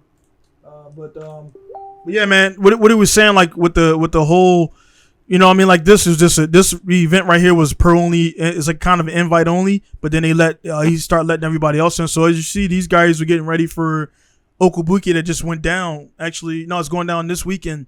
So they were it went down. This weekend for J2. Yeah, J2. well, that was J2. That was J2. Rahman was testing his car and he didn't go well the Uh-huh. next day. And then those other guys, the chasers, they're like top 8, top 6 drivers. And you know, what I mean, but they kind of kept the in Japan, man. They got the whole fucking click shit. You know, is a big thing. You know, what I mean, so I don't say nothing to them. They don't say nothing to me. Like, hey, cool. You know, what I mean, then you know, that kind of, and I kept it how I kept it, the energy. Then I fucking wrecked my shit, and then I pull off, and they kind of had like that. We thought so face. I'm like, motherfuckers, you never seen me drift. But there was one part of the track where they were taking it. You know, you could tell they were drifting one track, but there was the part where I crashed. Nobody was drifting, and I figured out why, because there's no room for error. Like, you fuck up, that's the hill or the wall, and so I was drifting that part of the track, and they kept looking at me like, dude, like, we're not sliding that long straight.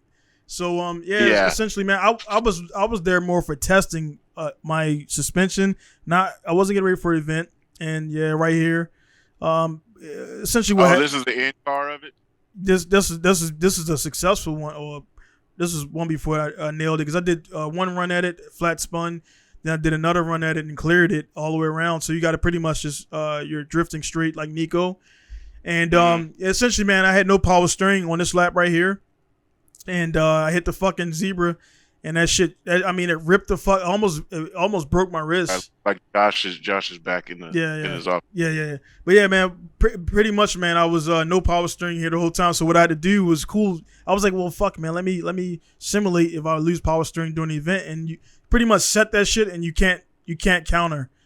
You steer off. You steer it. Yeah, exactly. So I was rear steering, and then I would let the momentum would actually give me the power to change the thing. Cause I'm strong, man, but the fucking wheel was stuck.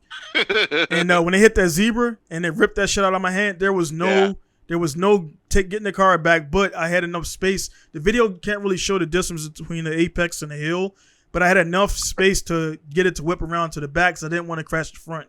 I was like, I'll take a rear rack over a front rack. Yeah, you don't want to fuck up radiators. Yeah, so bam, right. I was like, spin that bitch around. I pulled the e-brake. I didn't have enough time to put it in gear, and yeah, there it goes. Damn. Yeah, man. I think the trunk flying open is the biggest telltale of how violent that is. Yeah, man. It was. It's my new friend right there. She's from Australia. She came over to help Matt, but then Matt quit in 2 months. So whatever. But yeah, man, I was like, hey, man. Oh, fucking Haugen. Yeah, well, we had an hour-long conversation, and I had to let him know pretty much how he fucked up. You know, to be honest, I gave it to him straight. But yeah, when he was like, I was like, is the wheel folded under or just crooked? He was like, crooked. I'm like, I'm good. So that's why, like, a driver's like, man, is that bitch folded under like fucking Back to the Future? Then you know you got some shit going on. yeah. So, but yeah, man, I strapped that bitch down and I was laughing and joking, and then she was like, how can you smile right now? I'm like, dude, because I got the parts to fix it. I'll be fixed up. With the next day, I was fixed up. I had the shit. Now I got to go downstairs and do the body work, but whatever, dude. Hook that shit to a cement hook. No, floor. I bought a fucking I bought it. Well, I got the D ring in the floor, but I bought bought the hydraulic rack. You shove that shit down into it looks like this, and it kind of spades out. Yeah. Yeah, so I bought one of those to get. Josh, are you muted? I'm unmuted now, I think. Okay, cool. Okay, there we go. But Josh, I was pretty much telling about my wreck, which was, and I was telling her too. I was like, this is my first big wreck since like 2011 or some shit. I'm like, that's a good run, man. I mean, that's a real good run. What was your big wreck, Josh? Have you had a big wreck before? My big wreck. It's funny because my big wreck was 2006. Okay. Oh, really? What was it? What happened? That was the last wreck, and it was street drifting. Yeah. So actually, it's about the same time, yeah. I used to be in this group called Hit and Run Garage in Florida, and we were street drifting, and then I had this abandoned go-kart track that we'd go drift on. And so we're going ham, and it started raining, and we were doing dry speeds in the rain, and I was doing from asphalt, and I go into a parking lot that was freshly sealed asphalt. And I came into this parking lot hot, and I flicked it and scrubbed 0 speed across the whole parking lot, and it was an elementary school. Oh, you know how they have like they take a paved parking lot and they draw like the track on it. Yep. All and those like white lines became the Mario Kart acceleration arrows, huh? So they had that track painted on their roundabout. So it was like a roundabout, and then it went out into an open parking lot. But that roundabout was, it had a roof, like a cover. And it had a big metal post. And I hit like a 12-inch tall curb. Shit. Went up the curb and hit one post, and then bounced off to another post. So I damaged the front left of my car and the right rear of my car. And so I bent like a lower control arm, so my back wheels were like this, and then my front wheels were like this. And I'm street drifting. Yeah. So I had to drive it home, and the whole car was like like that cattle draw it. The shit was a taco in the middle. It just went viral. So then I drove that for a few more events, and then I think I overheated the rotary, so it was a total chassis with a blown rotary, so I scrapped it. Yeah. And I just bought my Gixxer at the time because it was 06. Yeah. And so then I gave up drifting for like a year because I had the Gixxer, and I put 22,000 miles on my Gixxer that 1 year. Because I had nothing but that. That was my everything. Boy.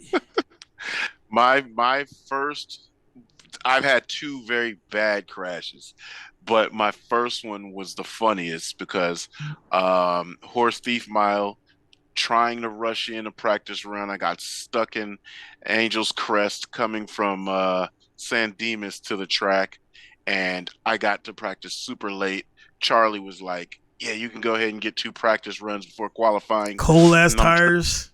Yep, and I'm drifting Horse Thief, and I'm coming around the last portion, and I remember them saying, stop drifting at the tower, but I was still drifting at the tower. And when I went to check up to slow down, the car over-rotated, dirt dropped right there in that ditch, hit the hill, almost flipped the car, but the car went up, but it hit the hill so hard, it spun the car. So if the car hadn't have spun, it would have flipped. Because at that point in time, Water Tower was infamous for flipping cars. I hit it, and the car started to rotate this way, but it hit so hard, it spun this way. Next big accident was in 2015, and I did like you, Josh. I went out there big dogging 9 a.m., second day of Winter Jam. It rained all night. I went to try to hit Summer Jam at dry speeds, 9 a.m. in the morning, cold track, wet. Boy, that downhill, you don't drop any speed. None, dude. You so come I was in at 60, you hit the handbrake, the foot brake, you're doing 65 at the bottom. I went through where I thought the car was going to go this way. That fucker went off, and when it hit the grass, like, you know, the feel of resistance when you're on something with adhesion, when it hit the grass, it felt like it accelerated. Yeah, you're just along for the fucking ride, man. You know Mateo 350Z at all? Uh-huh. He's got a bunch of like beater 350Zs, and he's at Winter Jam every year. So I was doing tandems with him. Asphalt's dry, grass was wet, and I remember. So I'm closing up on him because he's like stock power Z. Yeah. So I let him have some distance. So I'm like closing in on the last turn. He blows a little wide, and as a joke, I give him like a wave. Because I'm like, that was all she wrote. Yeah. Bye. So then I'm getting about 3/4 away through the last turn, and I look over to look at him, and he's still going. I come out of the turn, I start straightening up at the end of the track, and I look over, and he finally hits the wall. because he covered that 1,000 feet of grass and lost no speed, but he only hit the grass at like 25 miles an hour. Yeah. But he stayed at And like he 25 hit miles an it hour 27. the whole way down the hill. Yeah. The wet grass, Yeah, man. it's bad, That's dude. a Dude, it's like a good 600 feet. So he went off track like 600 feet down the hill, yeah. but lost It zero was bad. speed to hit the wall.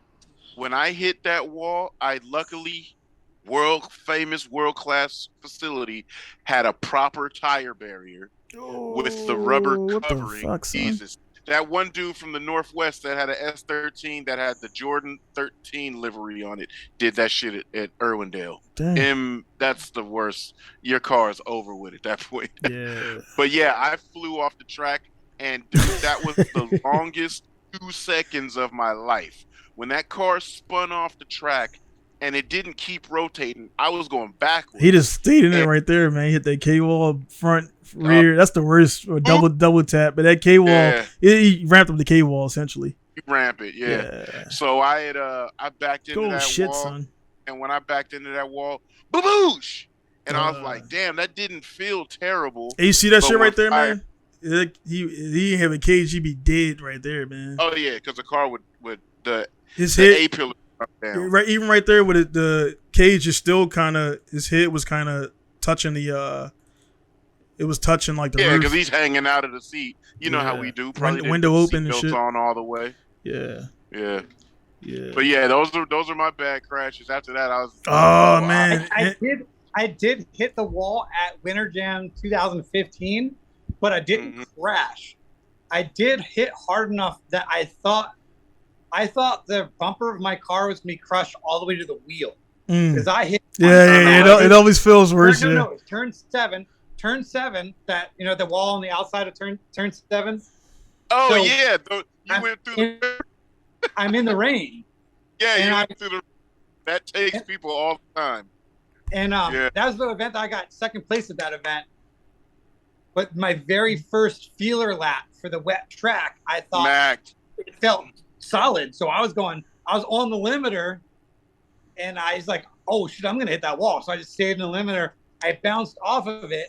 I sat in my car on track until they let you cross the track. So the whole time I'm like, oh my God, I totaled my car. I don't even want to look at it. Yeah. You're trying to look at the mirror. And the car wasn't that bad. Yeah. Yeah, that gets people all the time. So what happens is it's downhill on that portion.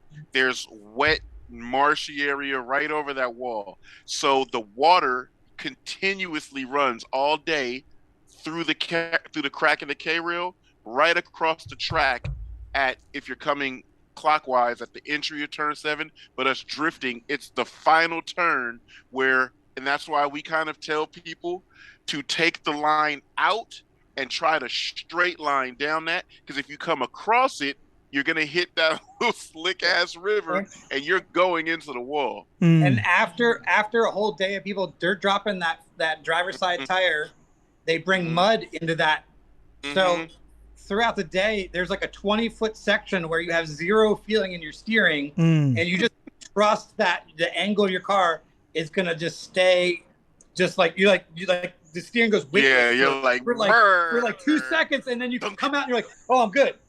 Yeah. Because it's like a thick layer of water for 20 feet. Yeah. With some mud mixed in.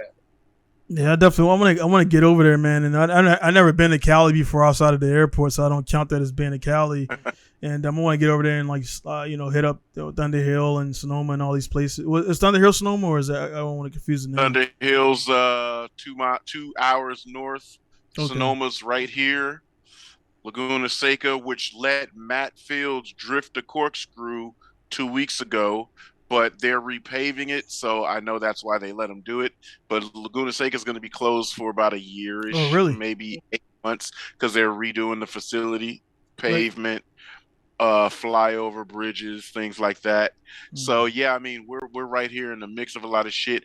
Also, Stockton, which we were doing the mini bike shit at, they're now letting us drift on that go-kart track. So I was thinking about signing up for that with my car. Do it. Please do, because I'm going to go.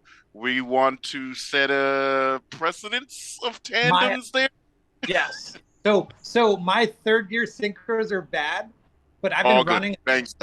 No, hold on. but I'm running a 3.69 diff anyway, so I'm good to go. I can even do off the big skid pad at Thunder Hill because of the long gearing. Yeah.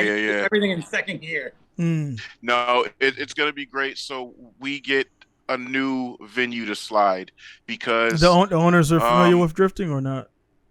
So yes, they are. They did not allow it at first because kart tracks are sealed for kart tracks. Right. The thing is they went to reseal it, resurface it a few years ago, and every go-karter, mini biker, mini moto complained about it. Right. It's a very resurface. It's pretty tough to ride. I didn't know any better until we started going to Dixon, and Dixon is like a goddamn GP track. It's grip everywhere. So then I'm like, damn, so Stockton is pretty bad. So because people have been complaining about it for so long and people stopped going there, they all go to Dixon now. So Stockton's been left vacant. The program that runs drifting in that big open parking lot there asked them if they could use it. The lady's like, fuck yeah, if the kart guys aren't coming, tear it up. Because the all else fails, they're gonna have to reseal it and resurface it anyway. I was wondering how they started allowing it, because I saw that track and I was like, that'd be cool to slide that. And, what's the name of it? That's why. Little 99, Stockton Little 99. It's a tiny. It's the go-kart track that you seen me first letting Jalen ride the R3 at, and it's very slippery. It's like, bro, you'll go into a corner and you'll be like, "Oh, this feels good," and you'll go in the corner and that's the track. That's the track terrible. You guys. Okay. Yeah, so we're gonna be drifting that now, I think, pretty consistently. So double-edged sword motorcycle side is like, damn, you're taking that track and it's gonna get fucked up. But car side, yeah, we finally get kart track drifting in Northern California. Some Japanese style shit. Exactly. Yeah. Yep, because SoCal has always had Adams Motorsport. And then I played it on FR Legends. Yeah. I learned the track on FR Legends. So then I went there my first lap, full send, full connected, first lap out. And I was like, oh, wow, exactly like FR Legends. There we go with the Sims again coming in there. Not even a sim. Yeah. But still, like, the phone game was so close to it that I entered exactly how I do in the game, and I connected the track exactly how I do in the game. You definitely gotta get some footage on this thing. I can see this some dope. We're gonna go wild. Oh, I'm gonna take the FC out there and go nuts because when is that? Turn right, the 18th. The 18th. They already did one, but this is the one I'm gonna pop out and. Dude, that's like some. I'm gonna see. Yeah. That's what this car is gonna come do right here. Okay, well we gonna do it because I'm gonna see what that track has on. Like, well, that's a skill check right there, man. Because a lot of this car's a little too much for that track. What the hell is that? That thing's a boat. Yeah, that's a Eurofighter 2. Okay, I see it now. Yeah, you wouldn't get. Yeah, that would be. I mean, shit, man. Yeah, that's.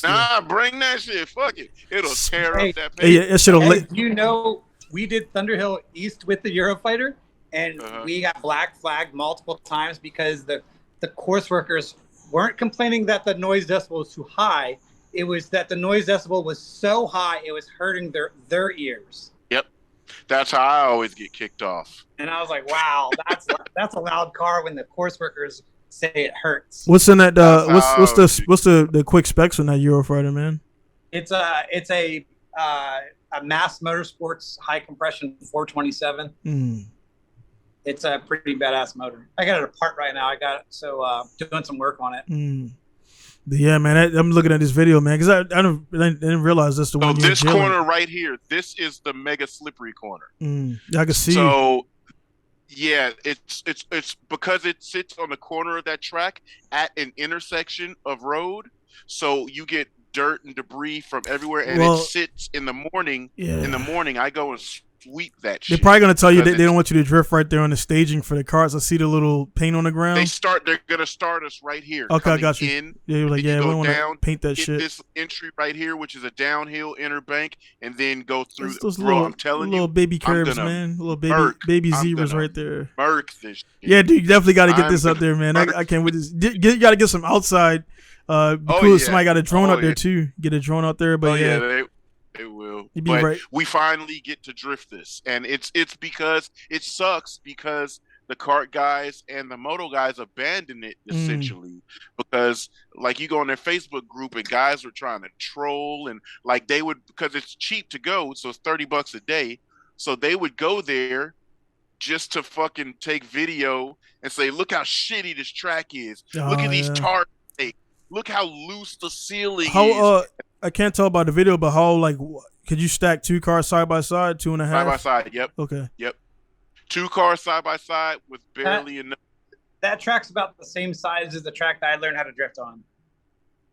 Oh, really? Yeah. I can't wait. No, this So is cool. How I started drifting at a kart track is so when I moved to Florida, I saw that there was a local What's the name of it, Josh? pit bike track, go-kart track.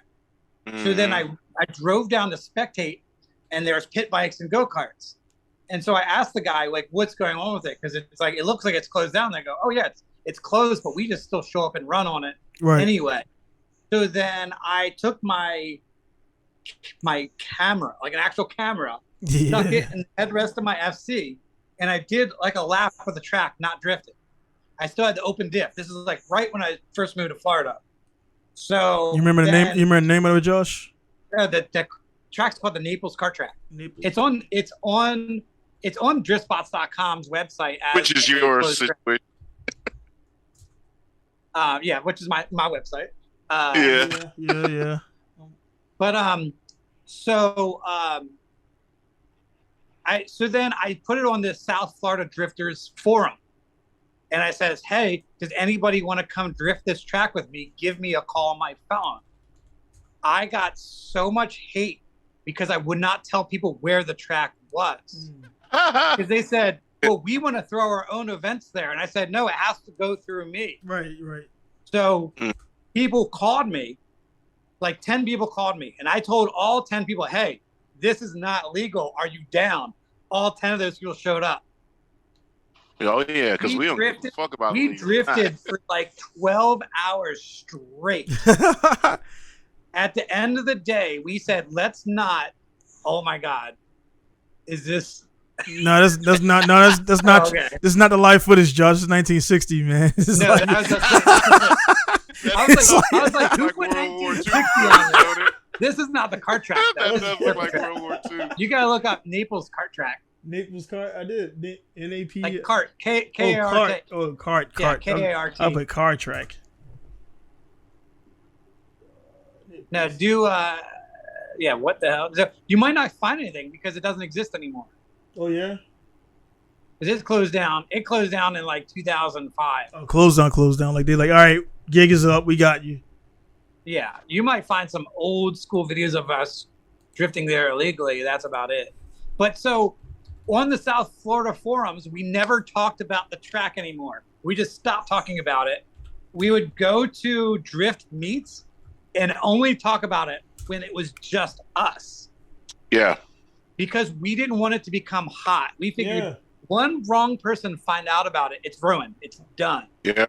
We're never going to drive there for 12 hours. You can tell, man. It's like you got no YouTube videos. I mean, it was definitely, they definitely kept it off. So see that swamp buggy? If you go down to that swamp buggy racing, that's at the same location. Where? If you go, they showed us swamp buggies. If you go up, scroll a little bit, those guys right there. Those swamp buggies, that's at the same location as the go-kart track. Okay. Oh, so is it another the same area? So we could drift through grass, no problem. Right. We could just use that as part of the track. And I made some good friends at that track. We had a lot of fun even after they bulldozed the track. Yeah, that's I was about to say, man. But can you imagine the skill levels of how I went from I met you, I barely knew anything about drifting, and then my skill level jumped a bunch because I could spend 12 hours a day practicing track by myself. Yeah. It was crazy because we were both like, you know, you left 2005 and then 06 I joined. I was there 06, 07, and then I went to Japan 2008, and that's pretty much, I remember the first videos I posted, like you were commenting and you were like, yeah, man, stop with your hands, don't follow the wheel. And like, so you were teaching me virtually, believe it or not. Yeah. And then I saw that you were doing the very normal thing of sometimes going from one angle in your transition and trying to just let the car whip to transition instead of letting it like cut the angle slightly, add it back in. Yeah. And you were trying to just go from full angle with no slowing of the car through the transition, which is cool to do once you learn how to do it. Right. But until you know how to do it, you're just gonna. Right. And it was like cool because it was a certain point where you like, all right, you got it. And it was like the 30th video, and like it was like, so I started drifting in America, but I learned how to drift in Japan. Does that make sense? Because in America I had the KAT and I had no power steering. I thought that was a cool boy shit to do, and then I learned quickly because Kali Mackie was like, dude, put power steering on that shit, man, because you look like shit out there, because the car was doing whatever the fuck it wanted to do. And this was in Manassas, and you know Kali and all those guys and everything out there. But yeah, man, it was pretty cool to get it going, and then like, you know, now I'm the guy when I show up to the track, dudes give me the keys to their car, and I'm like, yeah, I'll test it, but I won't put it in danger. You know, and like maybe my second year of drifting, this girl I was dating went to this guy with the S2000, and he says, you know, like they know that I can drift, so they're like, hey, can Josh drive your S2000? AP1 is, so I was on the Three Palm Speedway oval, drifting an S2000 on an oval. Yeah, that's some shit. I did 2 laps. And it was the scariest 2 laps I've ever had in my life. And I was like, nope, bro, I can't drive this anymore. This is scary. Then the fucking the have 2 inches of angle. Yeah, and e-brakes like on the other side of the fucking car. It's so crazy to think that I was so new to drifting at the time. This is only the second year of drifting. And, you know, second year of drifting, to a lot of people think that, that could be 50 events. But in reality, back in 05, 06, there was 1 event a year. Yeah. 1 event a year. Yeah. So all the drifting was all street drifting. Yeah. Yeah, man. So it was definitely an upgrade going over there to Cali, man. And the same for me being in Japan, where like I mean, I could literally like I always say on the podcast, I could literally sign off from this, load a car up, and go to the track, and I could be there in 45 minutes. I envy that so much. It's pretty much, but that's all not. I just happen to be. I'm away from the city and all the glitz and glamour of Japan, but I got 3 tracks, 1 25 minutes, 1 45 minutes, and 1 hour away from me. So it's give and take. I like being there because it's safer. And Tokyo, all that shit gets. We're from Baltimore, man. This city traffic, fuck all that shit, man. I like being out here in the boondocks, and it's just pretty cool, man. But other than that, man, I don't want to hold you guys up too much longer. Oh, go ahead, Josh. What you about to say, man? Hold on. We got some Baltimore stuff. Okay. Okay, am I the only person that's going to ask you about your lacrosse sticks? No, I was just about to pick it up, man. I just about to pick it up. There's a ball in there, too. How many people do you get on this podcast that play lacrosse on? Zero. Absolutely zero. Yeah. Absolutely zero. Like, they don't realize. Didn't Ryan Literal ask you about Ryan did. Yeah, Ryan did. Yeah, asked about the stick and everything, man. But it's like crazy. I ain't played in like. But did he play, though? I think he knew about it or something like that, but because Cali got like because I remember you were trying. That's one thing I do remember from you, Josh. You went to Florida and you trying to start a club team there, and it was like I was coaching Naples High School lacrosse team. Yeah, so it's crazy, man. I ain't played in years, man. We pick up the stick and don't forget it.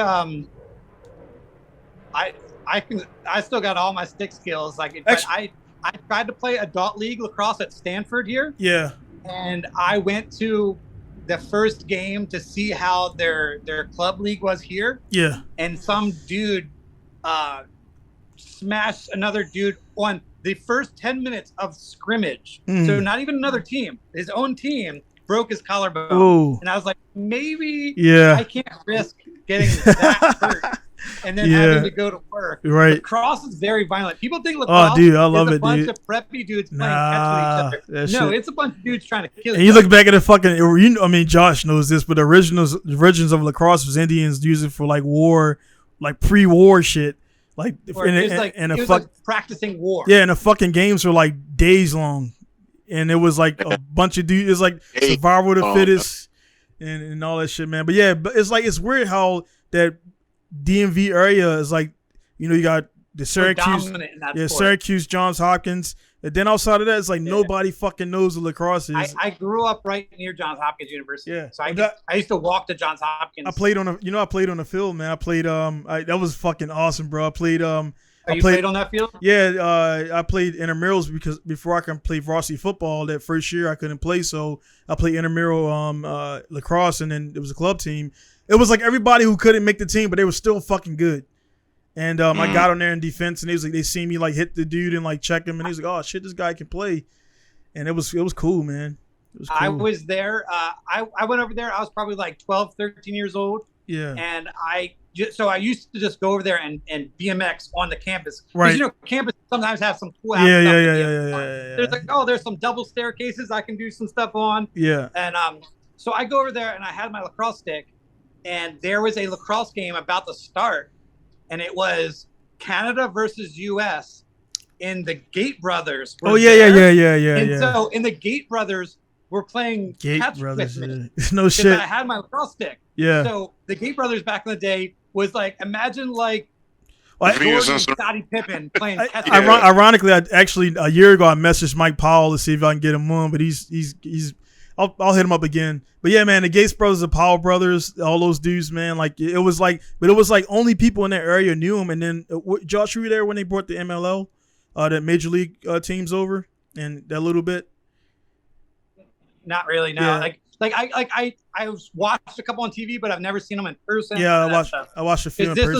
This was pre MML, right? So it was like Mount Washington Tavern Club League versus the Canadian Champion Club League. Yeah. And it wasn't like an actual Mount Washington Tavern is like a restaurant bar. Yeah. Sponsoring a pro team where people got paid like $100 a game playing. And Lex, you don't see nobody. You never see kids in Cali with lacrosse. Yeah, it's like soccer. Maybe not where he lives, but in the South Bay area, there's a bunch of teams out.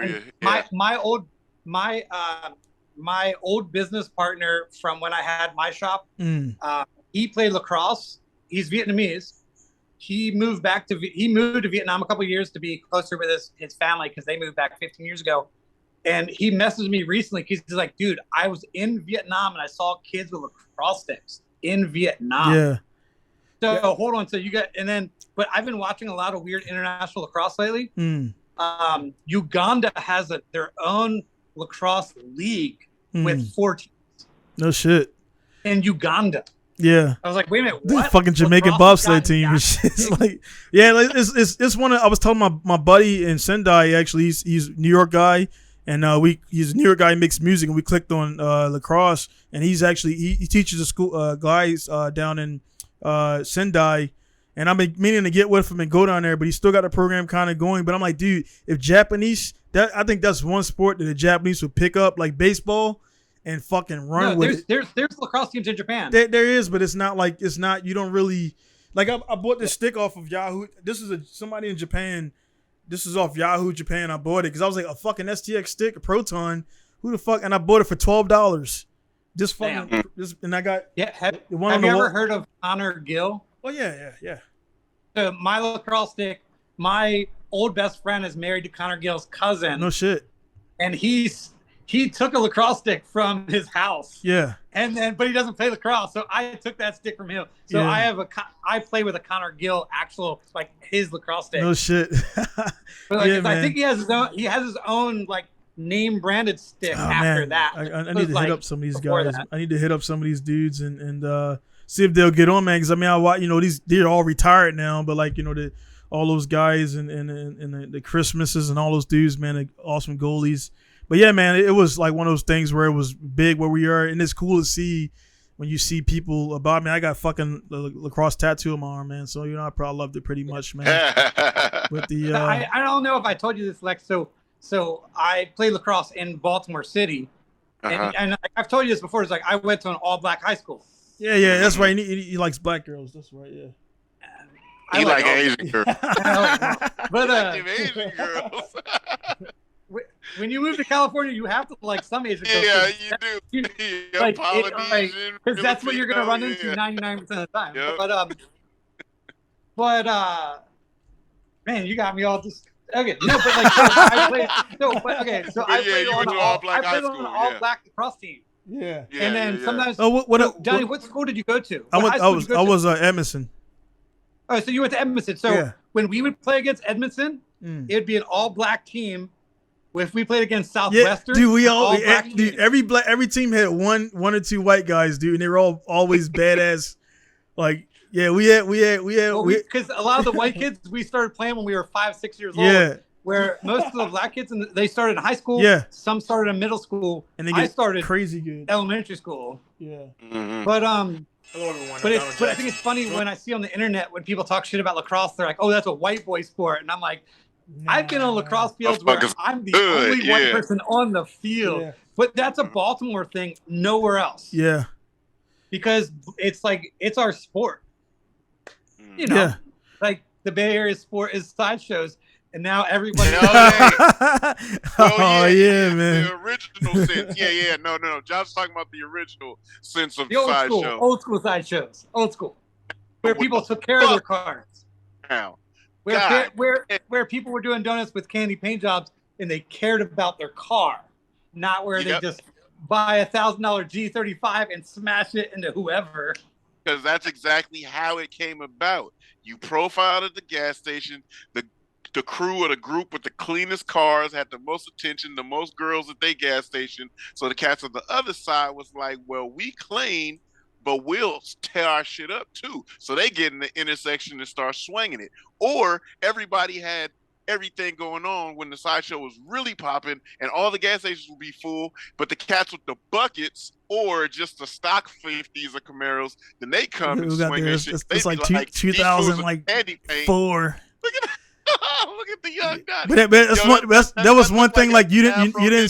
No, you didn't work with the big ass defense. Yeah, you didn't see a lot of longs. Like it was like I was one of those long stick guys that I can handle the stick and everything. And then when I got the green light to go down the field, I scored twice, and that was pretty cool. But 2 goals ain't a fucking big deal. I played goalie my last year in middle school. I played goalie and I went undefeated as a goalie. Yeah. But because we were such a dominant team, I was allowed to play attack every once in a while. Yeah. So I had 6 goals that season as a goalie. Dude, when a goalie runs down and score, your team just fucking sucks, dude. Like, and our guy actually, rest in peace, he actually died a couple years ago in a car accident. He would go down, we would like be up, and he would go down and score 5 goals. And he was a fat dude too, man. You know what I mean, at that time, man. So it was, yeah, dude. Like you said, Josh, it was weird because the dudes would start in 9th grade. Actually, a lot of the guys had middle school, so someone would start in 6th grade, and those guys, they were doing fucking when we played one game, and the coach hated it because we had like the behind the back pass and behind the back goal, and he's like, man, you guys are fucking showing off. But it was like the dudes were just doing wild shit, man. And we would go, now it's all normal. Behind the back stuff is so normal. Yeah, I mean, they would go around. You know, Josh, for Lex, they would pretty much Lex imagine like a perimeter, and that's the one. Lacrosse is best. Lacrosse exactly how you play basketball. Exactly, 100%. It's like basketball, baseball, and football wrapped up into one because you got the hand-eye coordination, all that shit. And I was a hitter. I mean, that's what I did. I kept the crease clear, and nobody fucked with my guys and everything. I played crease attack, but I played it from behind the goal. Yeah, I used to smack you guys, but it's just like one of the yeah. Here's go Lex right there. No, Lex. that's exactly right. You Lex. know why? Because being the only white kid on the team, they would send people like you to purposely try to. This is my job. This is my job right there. Is hurting people. Like I was hitting motherfuckers like I was playing linebacker. I think that might be me. No. Yeah, God, man. But yeah, no, dude. I actually almost got in a couple fights on the field because you could tell they are purposely trying to hurt me. Yeah. Like it's like, dude, like you haven't even used your stick once. You just tackle me every time I get the ball. Yeah, because they knew I was the one to make sure they hurt. Yeah, because he's like, you had the most skill. It's like actually, there was a guy on my team named Ducky. His name is Kalish Hicks. he was talented. I think that if he went to a good high school instead of Northern, Right. he could have. Oh, you're Northern. Northern was up. Yeah, Northern was. Yeah, Northern was. Because Northern was a zone school or citywide. Northern was zone school. It was. I mean, I live nowhere near Northern, but it was Also, my zone school for some reason. Okay. Yeah, because that's what. Like, I mean, the closest school to me was Poly, but yeah. Poly I couldn't go to, and City I couldn't go to because I didn't have the grades to go to those. Yeah, schools. and that's like we always had a. I don't know why City and Poly was. They just, is that a Baltimore thing? They were fucking stuck up, man. Like, and so everybody wanted to beat them because they. I mean, they had the City had those years where City was good, and lacrosse and football, but then like they had the booster clubs. They had the parents would give back. The parents were pretty successful, so they had good uniforms. Fields were always taken care of, but we would beat. Lex has a son. Yeah. Does your son go to public school? Kind of. He goes to a public-private. Okay. He's up in the hill. I don't. So do you pay half money? I never heard of that shit before. It's a Chinese school that's up in the hills. So like in El Cerrito, he's in this school way up here, whereas Kennedy, El Cerrito High, Richmond High, those are all on the flats. He's up in the hills. So they might have a lacrosse team or something. In Baltimore City, there were certain high schools you got to go to. My wife said they don't have a lacrosse team. But there was certain high schools you could go to if you had a high enough grade point average. Yeah. You could get into them. And they had the good football teams, the good lacrosse teams. They were the ones where you're not going to get murdered. like for example, Archbishop Curley, that's right in the city. Yeah. But like, Archbishop Curley, I grew up, Josh, I grew up in Sandonia, right by Sinclair Lane and everything. And I thought Archbishop was a fucking college because the field, we sneak up through the gate and the field was always green. I was like, that's a high school. And now they were. Yeah.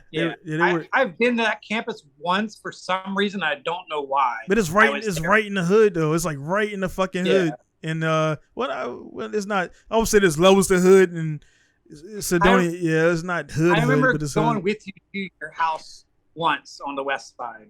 Yeah, which one? I think I went there once. That fool said which one? Yeah, because we moved around a lot. Because west side I was when I met you would have probably been like Green Spring area or like near the highway. It was near the highway, probably near 495, and because we were right off of 495 at by Park Heights area. Yeah, it was probably. My sister lives way at the top of Park Heights now. Yeah. So we right now I remember go ahead. Park Heights in the 90s was so hot. You talking about the street racing or right there? No, I'm talking about crime? that was where you went to get any drug you wanted back. Oh then. yeah. That was Wabash, Northern Parkway. Oh yeah, that was the perfect fucking drag strip, Lex, because it was like a light and then a straightaway for like 2/4 miles, and there was it was a Wendy's right there, so the Wendy's was like your finish point.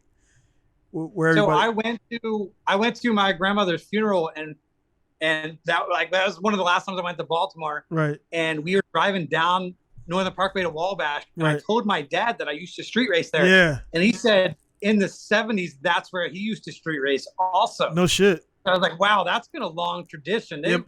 I mean, it was like at this point it was probably like a 45-year gap. And I was like, wow, that's like a long time to be street racing at the same spot. Yeah. And like so they really don't. I'm pretty sure they don't do it there anymore these days. Yeah, probably not anymore. No. Cause it got the I'll pull up a video real quick of the Northern Parkway, man. Yeah, that was we had our street race spot in the Port of Oakland until all that them weird ass sideshow kids started coming down there and they put down those speed bumps, but we had that shit for 30 years, 25 years. That shit was heated. Yeah, but shit, Josh, you gotta come to these kart tracks with me with these mini bikes, man. Yeah, I need to. I got so many bikes to ride now, but my Gixxer, I still got to do some work on my Gixxer. But I was thinking about taking the Grom out and doing a track day on the Grom. I was just gonna say, trust me, the big bikes are fun, But these tiny fucking bikes on these kart tracks, you're gonna be like, come on, a full track day for $40? It's like, Yeah. bro. I got like, leathers. I got leathers. I got everything. I just need new boots. That's the only thing I need. Look, got a Cowie 300. Just Yeah. pick them up for the low because everybody comes up off of them. The R3 is an absolute animal. It's like, I've got all the horsepower in the world. The R3 Fun as looks hell so on good. The R3 is like, It's a dude, good looking bike, man. But there's the R6. When I saw you cutting the exhaust, it's hella funny because when I first got this bike, that exhaust was so long. I'm like, no, sir. Chop, rip the rivets off, shorten my exhaust. I'm like, yeah, that's you're living the R6 way doing that. I had a friend crash his R6 in Florida, and I did that exact thing. This is all before I did any fabrication. That was like one of my first fab things was I made a bracket and I shortened that exhaust for his bike. Yeah, because you always had the big 2006. dent on it. You always had the big dent on that shit. You cut it right behind the dent, take the cap off, put it on 40. It was two R6 track bikes, so they had no headlights, no brake lights, two track bikes. But we went to a bike night, or we went riding in a group or something, and they're on their track bikes heading home. Here we go, Lexus, right? This Guy is makes real a talking wrong about. turn, and when he makes a wrong turn, the two guys with the track bikes crash into each other, and that's what broke the exhaust. Oh, was that wallback? Oh god. This is the parking ride. You know about the parking ride at 70. So that was Route 7. Yeah. So this was I tell people stories about how people crashed at that dead end all the time. That and the last one went there. Dead end. Yeah, it was It's like a highway. it's a highway with dead end. it's a parking ride. And so like people come 100 miles an hour down the freeway and go straight into a wall. Yeah. No, it's a curb. You go away from it's like a 10-inch tall curb. Oh. But when you walk out you can walk out in the field like 100 feet out in the grass and find parts of transmissions out there. Yeah. Well, I was about to say, Josh, the last time I went out there, this girl got hit so fucking hard, her arms and shit blew off, man. Like, oh, geez. Yeah, that was it. My God. Yeah, she died. She definitely did. They got, because I'm not laughing. It was, what it was, it was like, it was it was pitch black dark, and it's right by the highway, so you go to Glen Burnie, and the cars are parking. She didn't know, I think it was her first night there, and she stood in between the cars, so she got hit the car, and then smashed her body in between two cars, and then like, oh no. Yeah, man, fucking, it's right here, this dark as fuck, and you had bikes running up and down here, and then the one dude with the Grand National shit caught on fire, and yeah, man, it was James. You remember James from James Felix? It's from yeah, it was all those dudes in the area, man. But yeah, dude, yeah, Lex. She blew apart like Gumby, man. Wait. Oh. So I don't know if Lex said she passed, but just the way that you said it fucked me up. Hey Donnie, I don't know if Lex knows this, but I was at Lex. Do you remember the Blocks car meet? Yep. And there's a Blocks car meet, and you were there with Shane and like a couple other dudes. Uh-huh. And the one that was down. I talked to you guys for like 20 minutes. Uh-huh. And you said to me, Josh, don't you feel awkward being around this many black people? Yeah, I was like, nah. And so right after that happened, I went straight to Donnie to be like, yo, Donnie, this dude has no clue where I'm from. Yeah. I thought it was the funniest thing ever. Yeah, he's like, you're the token, man. Like, you're the token black line. He's one token white guy, man. Like, it's like, hey, so Donnie, imagine me. Yeah. As a young guy with friends all over, and I'm like, oh, I'm going to Montgomery Mall. Yeah. Yeah, that's predominantly Lex. That's a predominantly. Like, yeah. Lex, have you ever been in a mall with just black people? Yeah. A whole mall. When I used to live in Georgia, I was like, what is happening here? I was like, there is no Asians, Mexicans. Yeah, no. Montgomery is right. Montgomery is right in the middle of. It's a nice area actually, but like, you know, everybody comes to there from different places, so you get crews. And the East Point was like a little bit. East Point was a little mixed, but it was still shit would go down there. And it was like Montgomery motherfuckers just went there to like fight and shit. And I'm like, man, I ain't got nothing. You know, you go to the great cookie, or you go to get some crabs or whatever. And but yeah, man, Baltimore. The thing about that's how before me and Josh met, we probably crossed paths literally 100 times because Baltimore is very small, which contributes to the violence. Because like I told you, Lex, if you get into a fight with a dude in Mondawmin, you're going to see him downtown, or you're going to see him. You're going to see him again. It's very essentially. And also, we're a very street oriented violence. So if I live on one street and you live a block over, you don't come over here, we don't go over there because it causes problems. Invisible barriers. And that's like Bay Area or even California politics. And it's like no colors. There's no colors. You just know that you don't recognize that guy. Yeah, you gotta know people's faces because there is no bandana to tell you that he's from that street. Yeah, that's exactly. Yeah, that's how the Bay Area, how Oakland specifically is. It's no color, no bandana, no nothing. It's just you be on this block. Everybody knows you're on this block, so you're okay. But you're feeling this block. You go over here, and that block, like, that's a new face running shit. Yeah. And like I say, and Josh on that, man, like, my wife's like went away for some stuff. I got to get out of here real soon. But like Josh, man, growing up again, being that you were around predominantly black environments and everything, like for me, I went the opposite because there were all the black guys were in the dunks and fucking the drag racing shit was cool, but they would go to Cecil. They would go to what's the one? No, Cecil, not Cecil, but Capital Raceway. And so it'd be predominantly black guys racing and everything. And I went to White Marsh. I used to talk about you to him. Yeah. Yeah, man. That's why it was hella funny when he mentioned it. Yeah, so White Marsh is where I went, and then that's where I met James and all those guys. And so we went to where the Asian and white guys was because they had the sports car, like the shit that we wanted to see, Civics and stuff like that. And in the city, it was just straight up like Caprices and Dunks and all that shit. And I wasn't into that at all, man. I mean, this my first Civic spot right here, man. This was back in 2003, 2004, 2003. And this was on Park Heights, Josh. So but we had RB20s, S14s, and all that shit back in 03, 02. Hey, do you remember the dude with the green automatic kooky S14? Yeah. Black guy? The dude that used to collect everybody's money. Like if there was going to be a $10,000 race, I remember he's the one that would hold the money, and he would talk the most shit. Yeah. That was my boy. Like we were super cool with each other. He was like I remember him like kind of like tall black guy or something like that. Yeah, tall, skinny black. Yeah.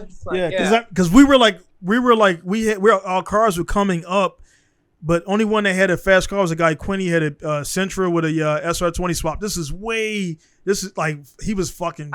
I guarantee you, Donnie and I have crossed paths. Oh yeah, for sure. For sure, man. For sure, man. I'm working in my Regal movie theater shirt.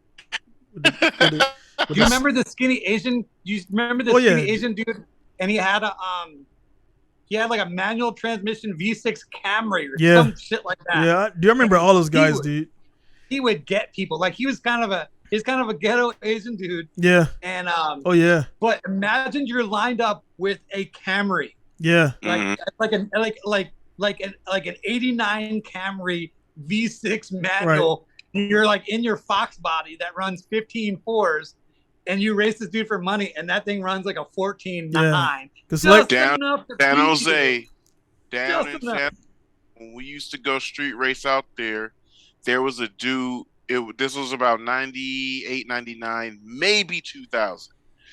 This dude had a 96 Ford Probe GTS. Oh, dude. It was boosted. Yeah. It was boosted, though.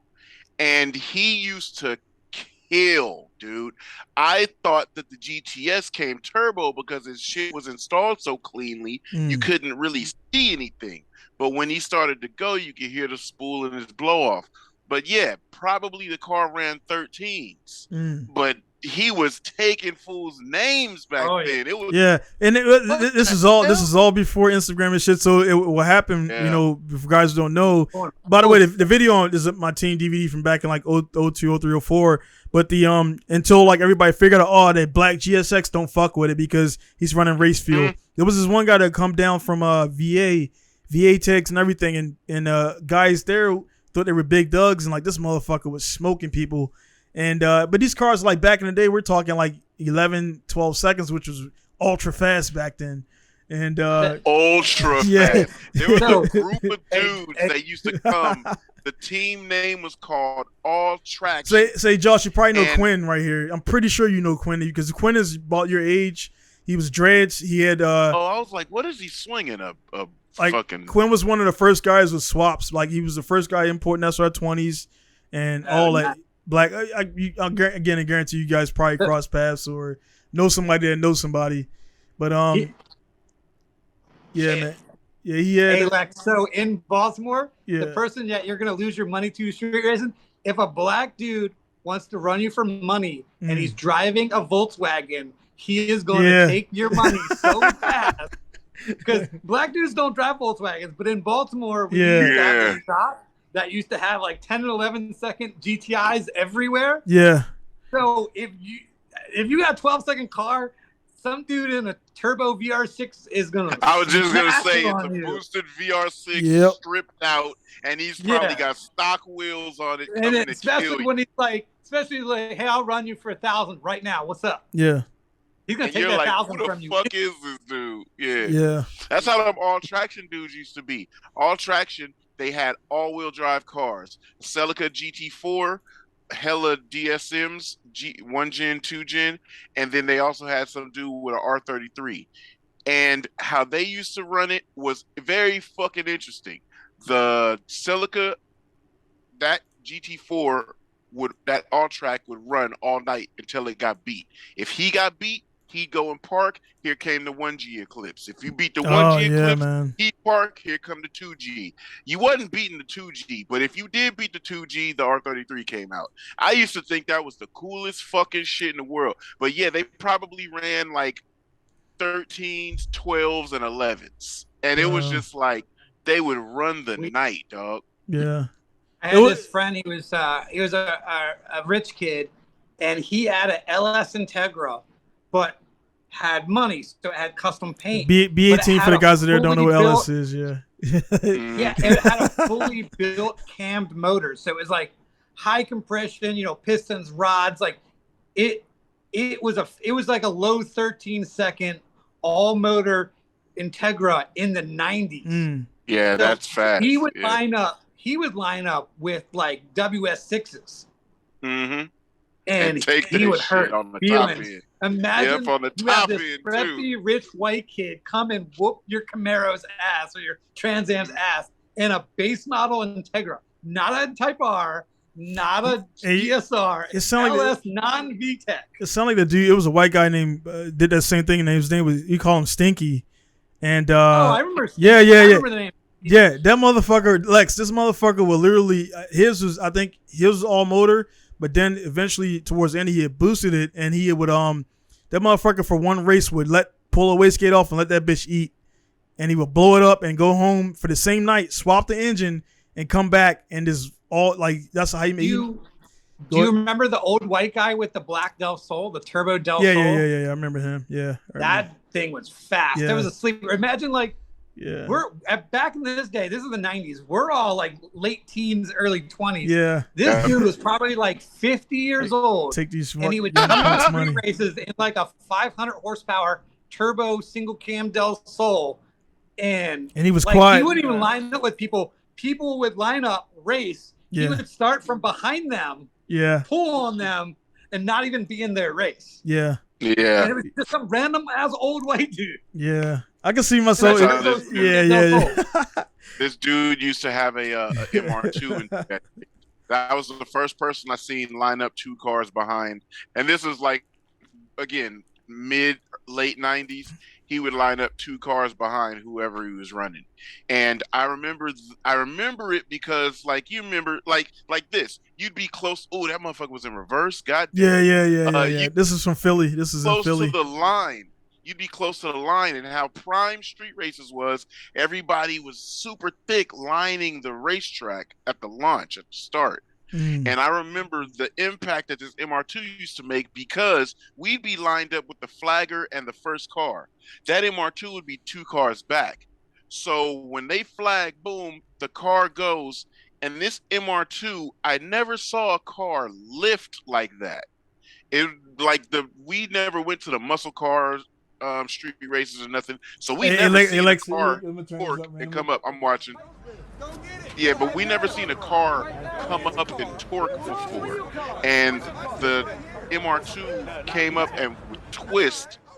The fucker would, get that pitch on the launch, and it would come off the line so fucking hard.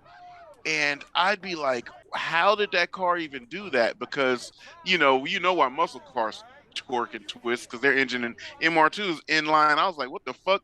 He didn't have the greatest diff turned out, but he still used to come out the hole like fucking hard, dude. Yeah. And fly past us spooling, and it was like, god damn. Yeah, man. Like, this is all pre social media, and it was like it got around by word like, hey, don't race that car. Johnny, you have more footage than I've ever seen of my old street racing stuff. I have never seen one video of any of that street stuff. Yeah, well, this is from our DVD. It was between 03 and 04 footage, and I edited it right before I went to the military. Yeah, so I got the whole. It's all online, man. I gotta read, but it's in 10-minute clips because back then YouTube you can only do 10 minutes at a time. But yeah, I'll upload that shit again, man. But yeah, we sold about 500 DVDs, and it was all Baltimore and Virginia, New Jersey, a little bit of New York, Pennsylvania, like that whole area. Yeah, I used to go up to Pennsylvania to race sometimes, and then. So you definitely been to the Hess before? The one that that was a video where the guy just went backwards. The Hess gas station by like South Philly. Yeah, I've been up in You've been up there area. for sure. Yeah, that's the spot, man. I remember when Baltimore got too hot, like Route 70 too hot, Wabash too hot. So we're like, screw it, let's go to DC. Yeah, so DC is like 30 miles away. Yeah. It's like it's a good drive. Yeah. MapQuest. We went like 100 deep, like 100 cars. Every car that was there for the runs all drove together. And what I thought was cool is in Baltimore, everybody was kind of like, that's your 10 people, that's your 10 people, that's your 10 people. Yeah. We went to DC, there was 100 of us. Yeah. Then the shit talking got serious because DC was, that's your 10, that's your 10, that's your 10. There's a group of 100 that just came together. That was a crazy night. Yeah, in DC, we took a turbo VR6 down there that was making a lot of money. Yeah, and that's crazy. Like that's like now kids are soft, man. They were like, oh man, it's our way to drive. Like motherfuckers drove that far away and ran their shit and then drove back home. Like I mean, we would drive with the Philly and run our shit like we're in our backyard, and like if we break, it's like. We don't know what the fuck to do. That's like us. We're in Richmond and Vallejo and Oakland, or not even Oakland, but we were in Richmond and everything, and we drive down to San Jose and Milpitas and shit. That's like 50 miles. Yeah. And so Lex, all night. The West Coast people, we have to drive hours to go places. Yeah. On the East Coast, an hour means you went to a different state. Yeah. You went, literally. That's what literally. was always tripping me out. Yeah. Like when we had Shamar on and we were getting into the dirt bike culture, and these dudes are talking about they wheelied from Baltimore to Delaware. Yeah. You're like what the what? Yeah. That's like William from North California to like the fucking bottom of Mexico or some shit to you guys. Yeah, that's what it seemed like. Yeah. You went through a state line? What? Yeah. But that's hard to see. Like, okay, they 30 miles. That's like going to Oakland. That's like going to here to there. So yeah. No, we do a lot of driving, and we would drive down to we would drive down to what's that fucking bumfuck place outside of San Jose? Morgan Hill. No, where everybody like outside of Carnegie. It's gonna come to mind, but anyway, we would drive like that's way over there. No, yeah, but they have garlic festivals out there. I always forget. But anyway, Gilroy, yeah, Gilroy. We would drive out there, Josh dog. California now, man. I know. Yeah, we would drive Journey. That's where Matt Fields' shop is in that area. Campbell or Gilroy? Ain't he Campbell? No, he's down in Morgan Hill, Gilroy area, like that. Oh, Morgan Hill. Yeah, yeah. Because Morgan Hill is right north of Gilroy. Yeah, I've been to the shop like once or twice. I just never remember where it's at. It's like, well, I mean, I remember where it's at, but not like the city or town. Yeah, when I worked for Matt Field, the shop was in downtown San Jose. It was only 3 blocks from my house, so it was super convenient. Yeah, hell yeah. Yeah, man, journeys out here ain't that bad because we got straightaways there. Like the guys that live in like Pennsylvania and shit like that, when they start talking about their journeys going through the country roads and twisties and shit, I'm like, man, we jump on the freeway, go straight for how long. Well, we got a few in the East Coast. We got a few. We got the Jersey Turnpike. You have the Key Bridge, and like you got a few tolls. And I think West Coast, you guys got toll gates. Oh, we got hella. We have bridge tolls. That's it. Okay. That's all we got. It's bridge tolls. We have no toll. Yeah, it's not like that shit on Florida. Yeah, in Florida, you driving and then you got to take a bypass to pay a toll and then keep going. Now we got, we just got. If you cross a bridge, if you cross a body of water, be prepared to pay a lot of money. Well, shit ain't nothing going. You know what's fucked up? When I moved out here to Vallejo, it was crazy. I was like, damn, I'm crossing a bridge every day. Like I'm trapped if I don't want to spend money. You just have to spend $40 a day. Well, no shit, $40? Yeah, if I take my trailer to any event that's past this bridge, that's $27 for the trailer. $27. Yeah. God damn. Yeah, so it's like I have to do that twice, 2 bridges. Oh, no, it's like that shit was like $1 or $2, man. Nah, B. I remember when it was $1. You could reach in the fucking coin tray and grab your toll. They had the easy pass. I think when I first moved to California, tolls were $5, and then went $6, $7 or whatever. We were tripping when it was $7. And then now but with a trailer, they charge you per axle. So you give a single axle trailer, it goes up. Yeah. Boy, Our new trailer has 3 axles, so I got to pay for it. Goddamn. Right. Yeah. So how far are you right now? How far are you guys apart on driving distance from each other? I'm an hour and a half. It's not bad. Yeah, it's an hour and a half because of traffic. It's terrible. Well, he's like 47 miles or 50 miles this way. So if I jump on the freeway, it'll be a clear shot at this time of day. But if it's like 12 in the afternoon, it's a 2-hour drive. Well, Lex, you tagged me in an event that's going on like February. I think February or something like that. Yes, sir. That's the event in Grange. Right. So I gotta get my passport. Like I checked my passport expired in June, so I gotta get that ready. So possibly Josh, I'll be coming over. Depending on, I'll see how the end of year always determines. Like to be realistic, I'll see how I wrap up the end of the year. If I'm ahead like a month and a half, then I could take off, and come over there and not be rushed. To, I want to be over there at least 4 or 5 days. Before I head back. Cause I never been to Cali. Like I never. So, Alex, how do we get my car to that event for Donnie to drive? Well, you could come. We just have that first day, just the congregation, and after that, it's clear. So you can come with your car, Donnie drive it, and then the next day you drive. Okay, that's not a bad idea. I figured if I don't get to drive, it'd be a lot of money. No, you drive. because see, the thing is like that's like a 7-8 hour drive. I know it is. That's what sucks about Apple Valley. I can go to LA 6 hours. When you go to Apple Valley, because of the fucking elevation, and you're kind of going towards Vegas, that shit is mad longer. I don't get it. I hate going there, but I love going there. You know what I mean? It's like such a weird place. 2 of the 3 times that I've been there, the first time I went there, it broke the record for the hottest day ever. Yeah, that's the other bad part about it. And so that the hottest day ever is recorded in the Mojave Desert, which is right next to where we're going. Right next to it. Yep. So then I came back the next year, and it broke the record again that day. It was 136 degrees that day, and I'm inside of a race car on a 136 degree day. It was bad. And like most people, I mean, to be honest, most drifters or whatever, man, we doing. I don't care how forward we playing. There's always some last minute shit. You're dehydrated. You ain't really sleeping. We ain't slept. Yeah, It's exactly. like, Yeah. and you're in a car that's We ain't 150 slept, degrees. We ain't ate, and we're dehydrated, and we're sitting in that motherfucker trying to pull our jeans Hey, up past You the see sweat. the fucking cones stop moving around. The apex cones shift because you're like your double eye blurry vision. Yeah. I drifted the whole day in a pair of like Vans slide-ons Yeah. and some shorts. Mm-hmm. And like I usually wear a driving suit, but I was barely wearing anything. Fuck It's that too shit. damn hot. Nah, fuck that. But you'll love that track. It's so fun to drive. It's Yeah, so no, fun. I'm looking at The gradual elevation what's once the you name? come out. What's the name of this track again? Apple Valley Apple Speedway, but it's known as Grange. It's been Grange since forever.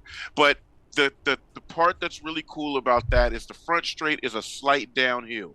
So you pick up so much more speed than you're used to. That's why you see so many people going through the wall at the end, because you kind of accelerate really fast. So you get a nice long entry, and plus they widened it now. So I can get my car up to 80 miles an hour yeah. every day. About 74, 75 is where If I do a short run up, like if they line two cars up, like After with a the short run turn. up, Yeah. with on my GPS, I hit 75 miles an hour every single entry. But if you actually come around that corner and build speed, you get like 90. Is this it right here? 90 mile an hour entries on a go-kart track is fast. This the It's track? hella fast. That's it. Yeah, Yes, that's sir. right there.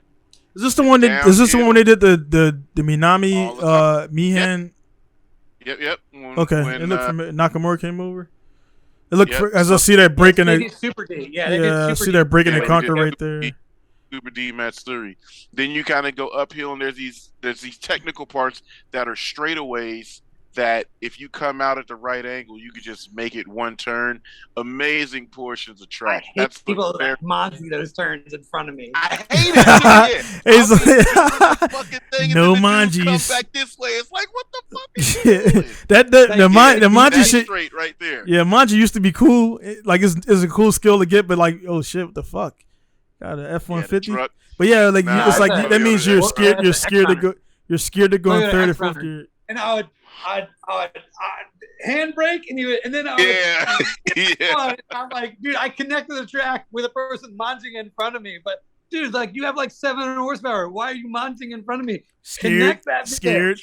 scared to shift up, and a lot of those dudes, man, like they built these cars. Like I can't afford to fix this shit, so let me go slow. Bro, my Grange experience was so fun. Like C6, literally man. the first time I went to Grange, I was railing my car there. That was the first time I was just sitting it on limiter, like, That was your first time ever driving on a track that small, huh? Yeah, yep, that was that too. But see, what I did, because I was sick that day, like you were saying, we be dehydrated. I was dehydrated because I was up on the roof at Irwindale, burning on that fucking aluminum roof, spotting for Justin the day before. Liquid IV. Yeah. Yeah, I Powder that needed goes in that your water. because Yeah. Buy that shit. I was dead, yo. So my boy Darren went out there, and I was sitting in my truck dead like this. Yep. Right? And he went out and made a few runs, and then he came back in and was like, "Come on, bro, you got to drive." I was like, "All right." I was like, "What the track look like?" He said, "We gonna be about between second, third gear." I said, "I know I haven't even opened my eyes." I said, "What's dirt drops or no dirt drops?" He said, "Nah, it's big ass drops. Don't dirt drop." I was like, "All right." I got up, put my helmet on, drove out there. Boom, we were whooping the track for like 2 hours, and I was half dead when we got there. But you just jump in the car and get active, dude. Yeah. It was The track, coolest thing. the track is way nicer in the last year, but prior to that, you go off track a little bit, you might hit like a cinder block that's randomly in the track. Like, why is there a cinder block in the apex of the corner? Well, like, I what the like- hell is that there? From the video, it looks like it's I usually undulations tell there. people It's like going to a third world country when you go out there. You're coming and you start building speed in that transition, that chuck at the bottom, and then go and clear the gap going back into the infield. That's like the coolest part of the track to me. But yeah, no, I have fun there. That track really taught me quick transitions. The line is so much smoother now that they widened that one big The right straight- hander. Yeah, So it's easier for people to connect now, because before I had to just let it ride down that rumble strip. It would beat Yeah. the shit out of your car. Now you can actually Yeah. float out there better.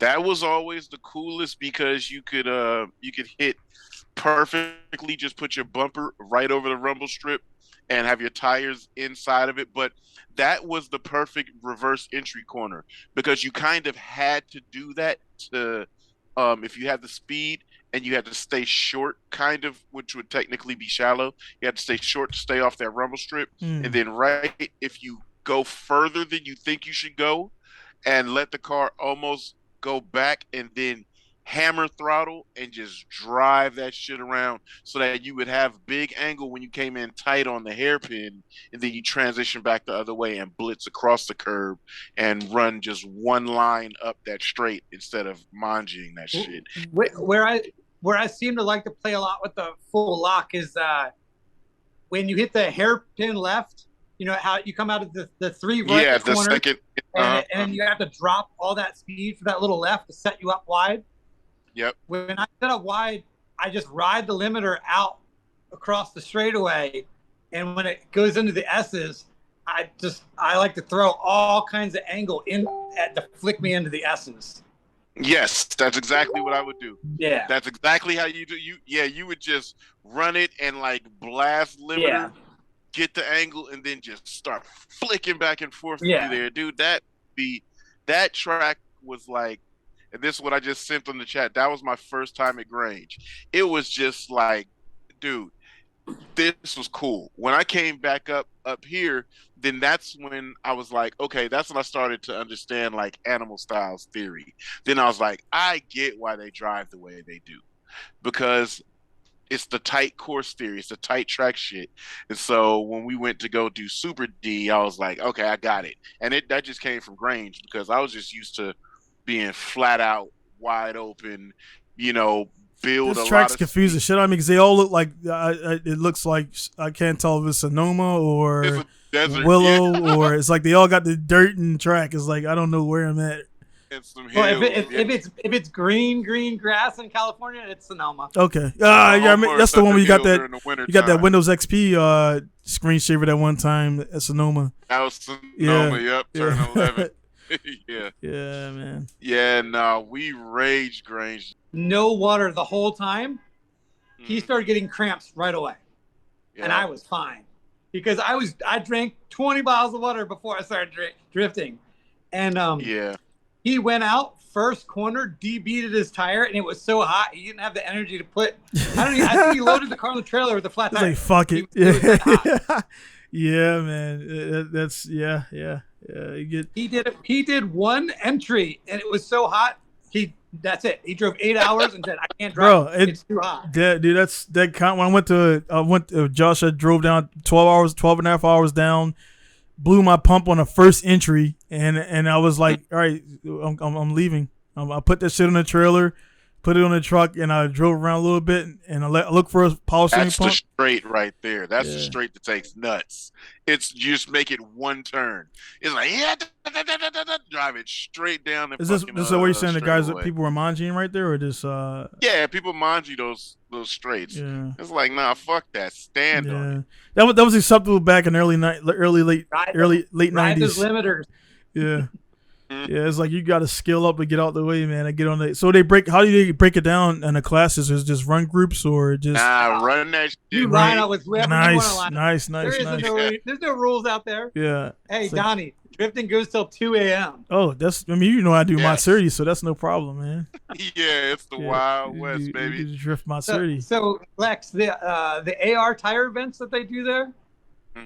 So we usually do like a 2-day event at AR, and it's basically all the NorCal guys go to a SoCal track. So 99% of everybody there is from NorCal, and it's in the middle of nowhere. And a couple years ago, we went down there for a big event. All my friends are there. But in the desert, they're like, let's go shooting. So they all have their ARs with them.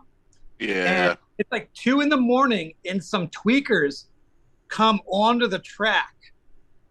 And they start they start trying to rummage through some people's stuff. And they say, we're looking for gas. And then somebody says, hey, you can't be here anymore. You have to leave the property. And then the tweakers are surrounded by a bunch of dudes with ARs at a drift event.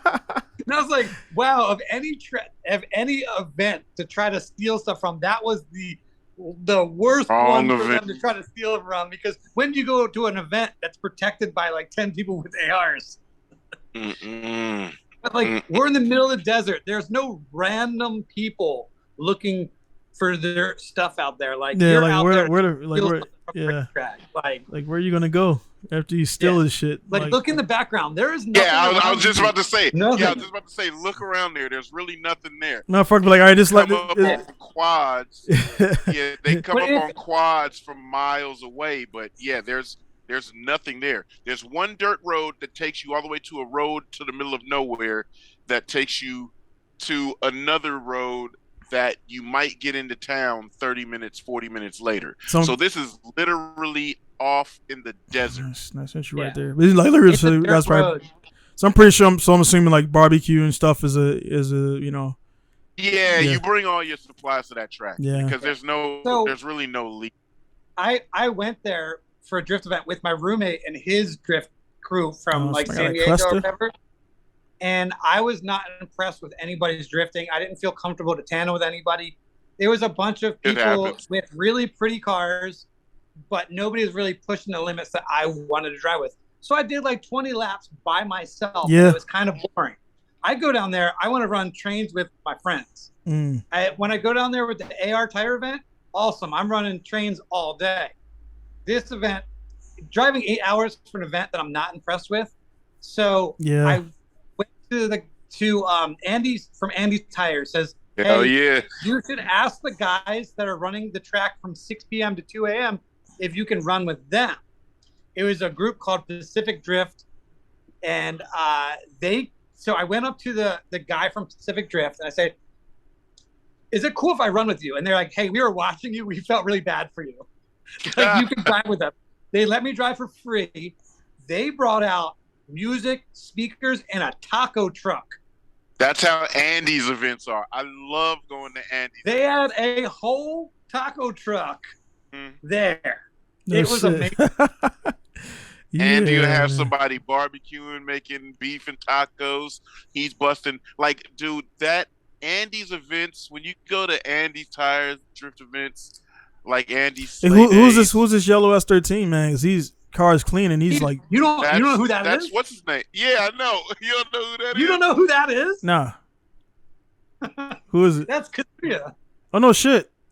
He's the king. Okay. He is the king of Apple Valley Speedway. Okay, I didn't know that. He has the most gangster entries ever at that track. Yeah. Like, the most gangster entries. Oh, let's say he's like, this person is chucking in the car looks good. They're not like driving like. No, yeah, I think they have him on radar at a 91 mile an hour entry at that track. I was like, damn, that motherfucker definitely standing out, yellow car and shit. But yeah, man, that's pretty cool, man. But yeah, I'd really like to drive with him at that track. Yeah, man. I mean, I could see the. What's the girl that drives with Nakamura? Miki. Miki, yeah, I was driving with Miki in the middle of the fucking night there. I was like, boy, this shit is crazy. Yeah. It was funny because my car was down the whole day. I had some weird-ass electrical problem. And so then I got the car running at like 11 o'clock, blood. And I'm like, fuck the hate these days, dude. Yeah. We drive it. Yeah. And I get out there work and all day. Literally it was just Nakamura, Miki, and a couple other dudes. So yeah, I just got in the line with it, man, and we were floating. And it was funny because I've never drifted in the pure dark of night. It's only the first turn that had a spotlight, and then in the middle of the track going towards the backside that they had a generator spotlight. Yeah, I had to add lights to my car to drift there at night. Yes, I did too. I have off-road spotters, like floodlight spotter lights. I take my bumper off and I run a whole light bar on the front of my crash bar. Oh, really? Yeah. In my flash to pass lights, I have those removed, and I have those square 4 LED spotters, and they're turned outward. As a former FC owner, I know what those are. Yeah, so the flash to pass. Yeah, so I have spotter lights pointed outward that way, so that I get some actual lighting Hey, But yeah, Donnie, do you know what the that's flash the path lights are on an FC? I know it's the one. There's a set of lights under your lights where where they stay down. It's like the little clear. Yeah. Yeah. Where yeah. your headlights can shine through the Yeah, bumper. yeah. I like that's Yeah. one of the dopest features on a stock pop-up headlight car, man. Mm-hmm. But, So yeah. I have brick spotters in there, and that's what Mickey was saying. She said she knew I was close because every time she transitioned, because they're green, every time she transitioned, she just got green illumination in her interior. I was like, yeah, that shit was hot. She's like, what the fuck are those? Yeah, she And drives. She I drives. take my bumper off. She drives hard, man. Like Yeah. the whole crew. Yeah, I was surprised it was a girl. I didn't Yeah, know she it goes- was a chick. Yeah, she goes hard, man. It's like with them, they cheat because they're like 105 pounds and shit. So like That's like Jalen driving. their fucking power to weight ratio is like astronomically better. But but yeah, man, they got their whole they Look how wide that is now. Yeah. It was Yeah, not they that added- wide before. Yeah, dude. you got all extra 10 feet. yeah, Yeah. yeah. I noticed that, man. Like they usually had like a lot of room to scrub right there on the It used to not be there. yeah. Was Yeah, it didn't. so what was it like? Kind of straight? You kind of had to drift and straight across, kind of Nico style. Or? You had to be very. No, there was. It was no just a dirt. very narrow track. If you drop tire there, it would pull you off into the wall because the drop was about this deep. So like when you After at the end of the day, it's worse than that. It's like twice that. it's bad. Yeah, yeah. But it would pull you off into the wall. So you had to be very precise. You throw that entry, and you would literally run that rumble strip, and you had to just get on power. That's why, like Julian, he broke Oh his my control. god, Lex, what's up with this guy right here, man? Oh, Crip Mac. Yeah. I've been seeing this motherfucker ride BMX bikes, drifting like he's on everything, man. Like that. Yeah, he seemed like he's a wild boy. Yeah, I was like, this dude, man, he's in everything now. That was the best colorway that they made. 8,000 And that miles. And that was at the end of that generation. You like that? I painted the wheels gold. I think it looks good. Gold, yeah. That's the baddest motherfucker right there, man. The 05 R6 was like the best kept secret. Everybody thought it was the same as the 03 04. So it was not. So what people that might not know about these, this is the S13 of bikes because the new R6 came out and they still made these old R6 for a few years called the R6S. S, yep. But just they like detuned them. like a S13 180 SX Type X went into the years that the S14 was made. This is the exact thing that people liked them so much. They just wanted to upgrade version of this. When everybody would compare 636s to that, they couldn't. That has dual radiator fans, where a lot of Cowies and all the other bikes only had one. That motherfucker had so much torque and power. People swore it was geared, but they weren't. And if you did gear it, it accelerated so fucking hard. People were like, what is done to this bike? And then the inverted 50 mil forks. Like, that's a bad. I mean, I got the same thing here. So you might know something about this. I might know a little something. Yeah. But dude, science. The 5SL of that bike, because that bike had low end torque and high end power. The newer R6 after that had no bottom end and all top end. Yeah, so that's the most session, dangerous. Yeah, that's the most dangerous boy. Well, this bike was sitting behind my house for a long time. That's crazy. The person I work for and I drive with, Nima, wants to learn to ride street bikes. So he has the Kawasaki K125 Pro. Then the person who owns that ZR1 has the 300 Ninja that we borrowed, so that way he can get a lot of seat time on that 300 Ninja. And then so this will be for him to ride after that. And so we'll see where it goes, because I want him to come do the track days on this bike. So dude, that bike is an animal. Like, look at the dash. This bike was developed back in what, 02, and it's revving 15.5, 15.8. What's this R6 because right this there? came out. Yeah, Okay. this came out after the carbureted. This was the first fuel injected one. So the My bike 05 goes to 16, so you know.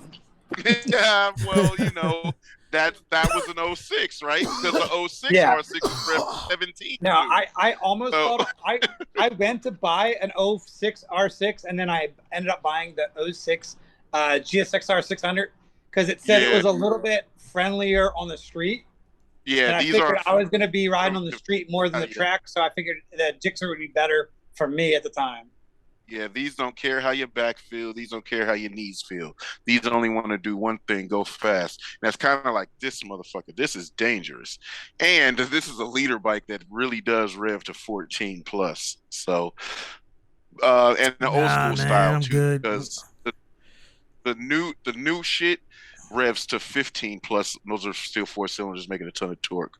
But the champion though, woo, the little R3. boy back here, God. Yeah, these things are, it's just, bikes are fun, man, but they're certainly dangerous. Today, I was tripping. I took this to the store. I had it maxed out in 6th gear through my neighborhood doing 106 miles an hour, and I did not feel bad about it. And it's not, I was telling my son when he came home, I said, yeah, I'm kind of retired from riding on the street because there's no reason I should have felt that comfortable going through my neighborhood, which is kind of got a long, twisty road, doing 100 something, you know what I mean? Even though the tires do look like they're supposed to be doing that, but that's, that's not what we need to be doing. You know what I mean? I need to relax a little bit, but these things are fun, but the cars is, to me, is the bee's knees, but these bikes, god damn, they're fun. Yeah. So I don't even know because I know Lex, I see Lex at the track, and sometimes he gives me shit because he's like, hey, why do you have headphones on at a fun track event? And I'm like, well, I'm trying to teach my new teammate, the driver, Yes, kind of how spot. to be part of a team. Because even though you have a headset on right now. But it's like, keep the sound of the fan down. So I had my own shop. Everybody, all my business partners kind of went their own way. Then I was kind of I worked for Black Tracks for a little bit, who is the tuner who tunes Matt Field's car. Very reputable shop, but I didn't feel like it was right for me. I just felt like I was too old to be like a helper. Yeah. And I feel that. So then this company offered me a job to work on some custom Camaros. I worked there for a little bit, but I didn't like the it's good enough attitude. I don't build, like, you can't build a race car. It's good enough. Nah. It's not a show car. You don't hide stuff under the carpet. Yeah. You know what I mean? Like, so you have to do it right. Like, so then I get a phone call from my friend Nima, who had a shop next to mine. He says, hey, I have a sponsor on board that's going to make things more serious. I can't do it without you because you know the ins and outs of drifting. You're a consistent driver, so I have somebody to constantly drive with.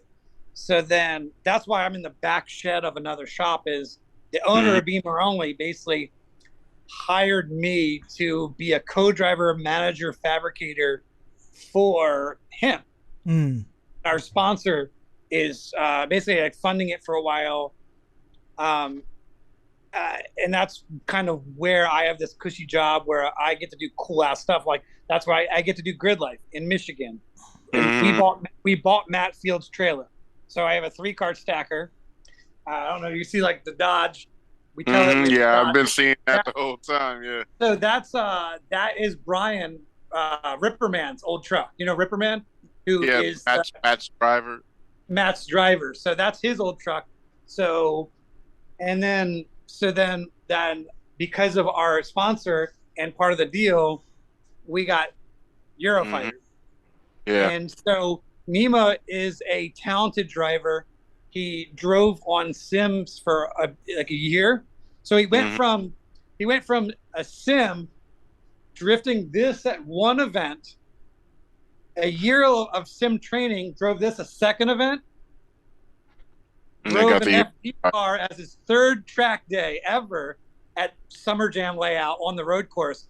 We did 6 laps. He connected every lap, no spin outs, no loss of control, no straightens up on his 3rd event ever in an 800 horsepower car.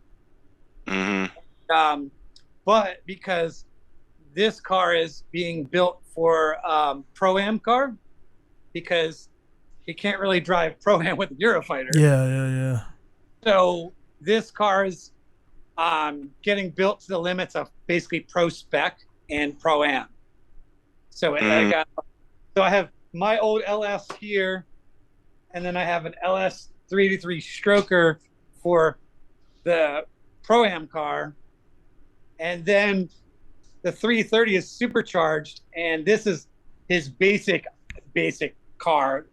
So we stopped driving this. Like, this thing has seen 2 seasons of drifting in the last couple months, and I got to take the motor apart because this motor should probably be rebuilt every season, not have 2 seasons of fun events just being bragged on. Right. Yeah. So it's fine. I just painted it, but so I just put a roll bar of door bars in this, painted it because it's got full interior, and I wanted to get the black cage all the way up to the roof, the headliner. So then once this dries tomorrow, I'll finish painting it and put it up and weld it in place. Nice. What kind of bender are you using for the tube? I have a cheap Pro Tools bender, like this, like it's a Model 3 knockoff. Hey, get it. This shit gets it done, man. So this used to be in that blue car. This thing makes 490 wheel horsepower. But a customer bought this to put it into their E36. And after I let a bunch of my friends drive my LS6 240, they're like, wow, that's so easy that it's good for competition because you have that power that's on there. Yeah. But I miss turbo cars. I think when he drives this car, he's gonna miss that motor. He's gonna be like, wow, I miss boost. Because that's, even though I have an LS, I miss my SR. I miss the way turbo feels. Yeah. I feel you. I've driven 2 LS cars, one a S14 and one a Beamer. Yeah, it's just on tap, kind of just brop. I like to get on the pedal and then back out to modulate wheel speed. I don't like to hammer in wheel speed or flash the tires. But I'm pretty sure, like, you know what car I really want that is still around, that's just sitting in the warehouse, is Dai Yoshihara's old discount tire S14 or S13. I want that car back.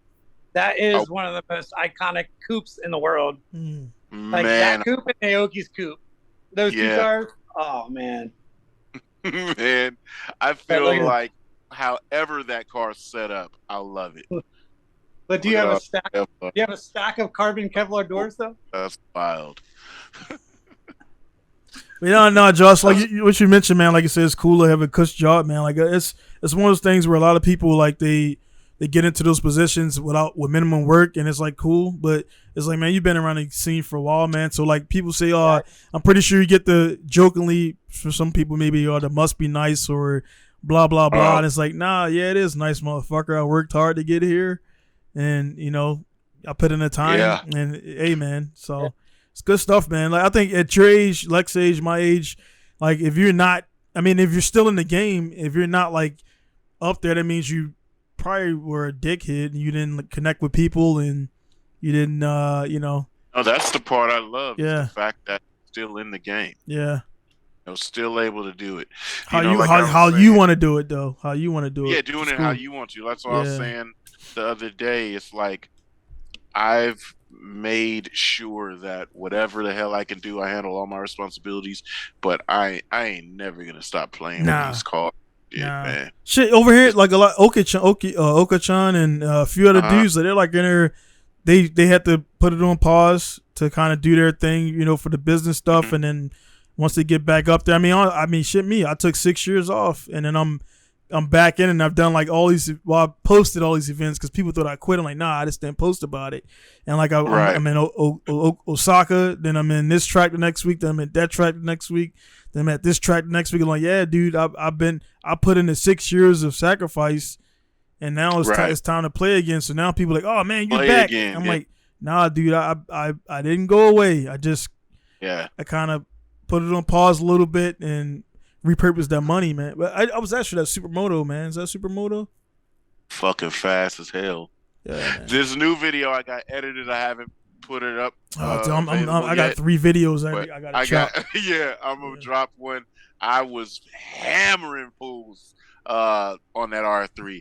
Really, like that day. I can only tell the did supermoto one how session. he's sitting up like that. Yeah, I only did one session that day. This past weekend, I did 2 sessions. So literally, like, my son has more experience on this track than me. Yeah, But like, yeah, he looks comfortable, man. Dude, that kid is fucking fast. Yeah, But you go through here and you get so much grip. And so I used that to my advantage this last time. Man, I know when I go here next time, I am gunning for anything because the R3 is actually fast. They're like, chasing 250 supermotos. It's lighter. The 450, yeah, they're lighter with more torque. Yeah. The 450s, it's just too much that torque. supermoto is what, a 250 or?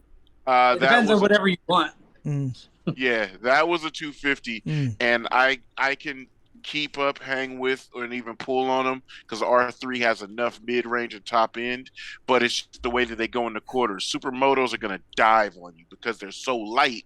They can go in really hard, stop faster, change direction quicker, and then accelerate out. You kind of got to flow through, and if you've got a good flow on these little minis, then you can like pick up speed and rail. Yeah, there was a kid there. 14 years old. He rides for Moto America. He's part of the North American Talent Cup. And he actually lives right up the street, which was mind-blowing because I've been going up to Solano County College or this center up here. They got a huge parking lot, and I go play around in it. And I saw these circles in the ground. I was like, somebody practicing for the DMV? It was them. And they just go there and just work on body position drills. And we were talking about it. I said, oh, that's you, motherfucker? He's like, yeah. I was like, wow. But this kid was going through this course so fast, dude. And I'm like, damn. And I looked him up in the standings, and he's like 16th. But that's like going to the gym and playing, I don't know, the bench rider in the NBA, but he's in the NBA. Yeah. They look like God amongst men. This 14-year-old boy was punishing anybody at the track because his body position was so crazy. He could lean it so far and be super comfortable, and he hammers the throttle because the bike has so much grip. Jalen is showing it's kind of terrifying to watch because the kid leans this R3. Yeah, I'm watching him, man. I'm watching him like he's body. He goes peg to peg. So if it had a degree counter on it, he'd probably be like 54, 56 degrees. He bent the pegs on the R3 because he leaned it right in. Boom, and he's comfortable with it. So the is Jalen on street tires or is he on track tires? We're on street tracks. The street centers, but track outers. So when he? Are you looking at getting him in some beginner races and stuff like that, or what's the plan? Man, I love this kid, and we were talking about this earlier with how the drift culture is, where you can have a whole career of being a party drifter, right, or a pro drifter, or this or that drifter. Jalen does not want to do anything professional. He doesn't even want to do anything competition. He just wants to be good at shit. So yeah, like if he happens to be good enough, because this place has races, right? So if he wanted to see like where he would stand, we can go here on a race weekend. He can he can practice, qualify, and race, and win money and trophies and everything like that. So for him, he like with drifting, all he wants to do is drift with all the homies and be like really fucking good at it. Like he be bugging me all the time because, believe it or not, he does not care that much for riding motorcycles. It's all cars for him. The motorcycle shit is just cool, and he's down to do it. But yeah, he wants to drift with all the homies. So in a world now that, you know, we've kind of gone through and made different lanes, you could be that type of rider or driver to Yeah. just be good track days, like stellar good. Like there's some dudes that go to certain track days that are so fast, you're like, damn, why don't you race? They're Yeah, like, one of the only guys, like one of the few guys, like in the, I gotta get out of here, man. One of the yeah, few guys in the whole drift thing that's like top in both is Nakamura, man. And people think we had this beef because he's pink style, which is not. That's his little team, and I'm Pinku style, and I started my shit first. People don't know about it. He was like he has a street drift king moniker, the regular track day moniker, and then the fucking D1 GP D1, champ. Like, so it's like he's one of the few drifters that cleared all of them. But I mean, many of them could do the regular, but they just focus on competition. Funny that is a lot of people don't know, but Matt and Chelsea are both those same things. Yeah, but I know that Naoki is more famous for being those three things, but I've been street drifting, party drifting, and watched Matt Field. Yeah. In Calaveras Mountains. But the only time I went up to Calaveras, Matt was up there, and I'm like, yo, what the fuck? And Matt's like, oh, yeah, I do this. Matt, back in the day of Instagram, in the day, Matt used to post that shit. Yeah, you gotta be careful now. My roommate and I went with that Matt's crew because Chelsea was in town. So Chelsea and Matt were up on Highway 9 drifting, and this random old dude, probably like 60-something, 70-year-old dude, pulls up in a Porsche Boxster, and I think he's going to yell at them because I'm figured he must live nearby. He gets out of his car and says, "Who can I ride with?" This old dude is riding with Chelsea and Matt Field on ride-alongs on the street, and he has no clue. Middle of the night, in the car with some of the best drifters in the world. Yep.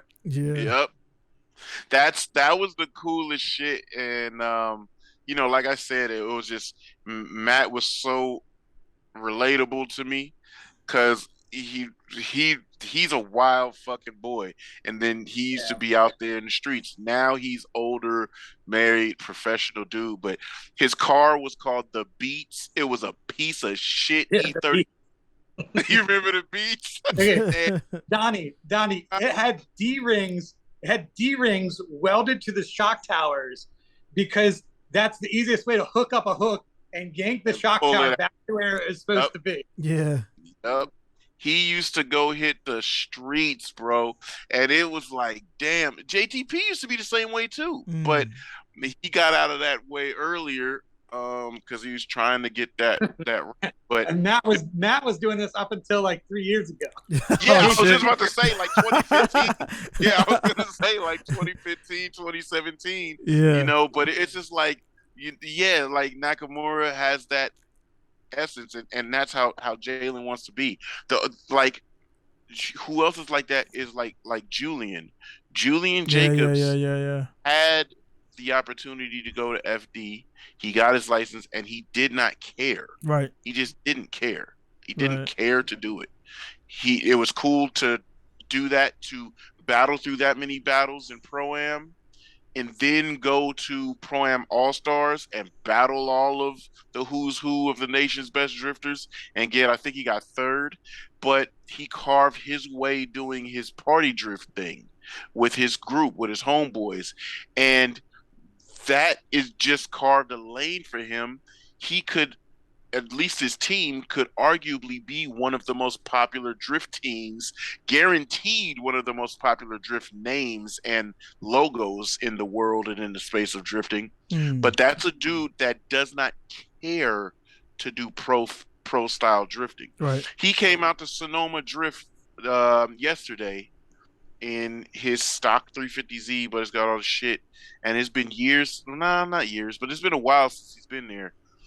And I love it because I've been getting uninspired to go to Sonoma Drift because the layouts have just been and the driving hasn't been inspired. I'm the type, I think we've talked about this before. I'm inspired or amped by watching good driving in dope cars. When it's kind of in cars, I can take it or leave it.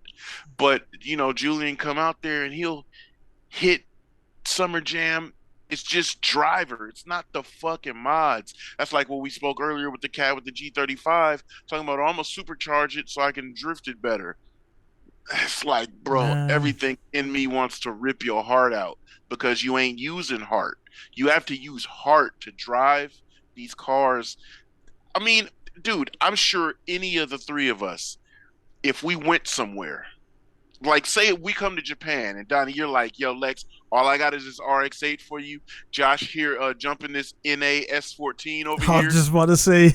We're not gonna be mad Yeah. at all, bro. Yeah. What's the track? Yeah. Aight, cool. Yeah. Hitting it, B. We're Yeah. gonna make it happen, and by the end of 2 or 3 runs, That's what I we're told. probably gonna link the whole shit Right. and have a blast for the rest of the day. Right. The guys that are like, oh, I need to do this, I need to do that, let me change earring, let me up, bro. You've already just ruined drifting, like, Yeah. you know what I mean? So it's like I like that my kid has that. It's like I don't really care about being competitive, but I'm gonna be competitive because I'm gonna be good. So I'm Right. like, hell yeah, my guy. So that's why I just be encouraging that, and his mindset's good. So yeah, he don't really care about doing anything competition, but he wants to be good enough that if he does jump into competition, he's not gonna be knocked out quick. He's not gonna be last. He's not gonna lose. It's just that type of progression and that type of work ethic, and shit. To me, like I said, as on parent mode, I'm scared watching him because he goes so hard doing shit. It's Yeah. like, damn, how does little motherfucker have the balls to do that? Yeah. You know what I mean? It's like, Yeah. and then he do it. Then it's like, damn. The whole, hey, come here, come here, come here. Don't do that. Yeah. Hey Lex, you should understand everything about why he goes so I hard. do. When Yeah.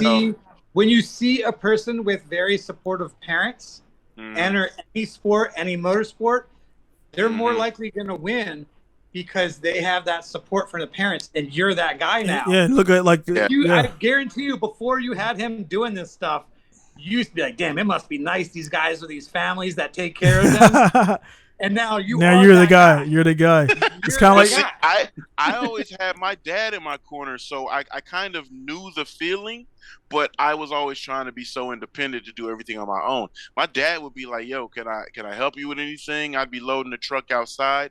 He'd pull up, like just to see what I was doing. He'd pull up at my house, like, "What you into? Oh, can I help you?" No, I got it. And that's how it is. The only time I got some help from him was one day I came up to Thunder Hill. I was so discombobulated because I'm like, oh shit, this is competition. I forgot my key to my car at the house. Nah. And dude. we're all the way up at Thunder Hill, and my pops live in Oakland, and I call him, say, yo, Pops, please go to the house. On the counter, I left my fucking key to my car, dude. Can you bring it up here? Practice is gonna be over in a little bit, and it's gonna be qualifying. And he jumped on his bike, came and got my shit. Yeah, you would have to fucking screwdriver your ignition and shit. We were about to take it apart. Yeah. But I know that's how I get so many messages about people saying, dude, you're so dope as a parent. But it's like, I had that and I got to watch that. And then again, that's another thing about Matt. His dad is there, bro.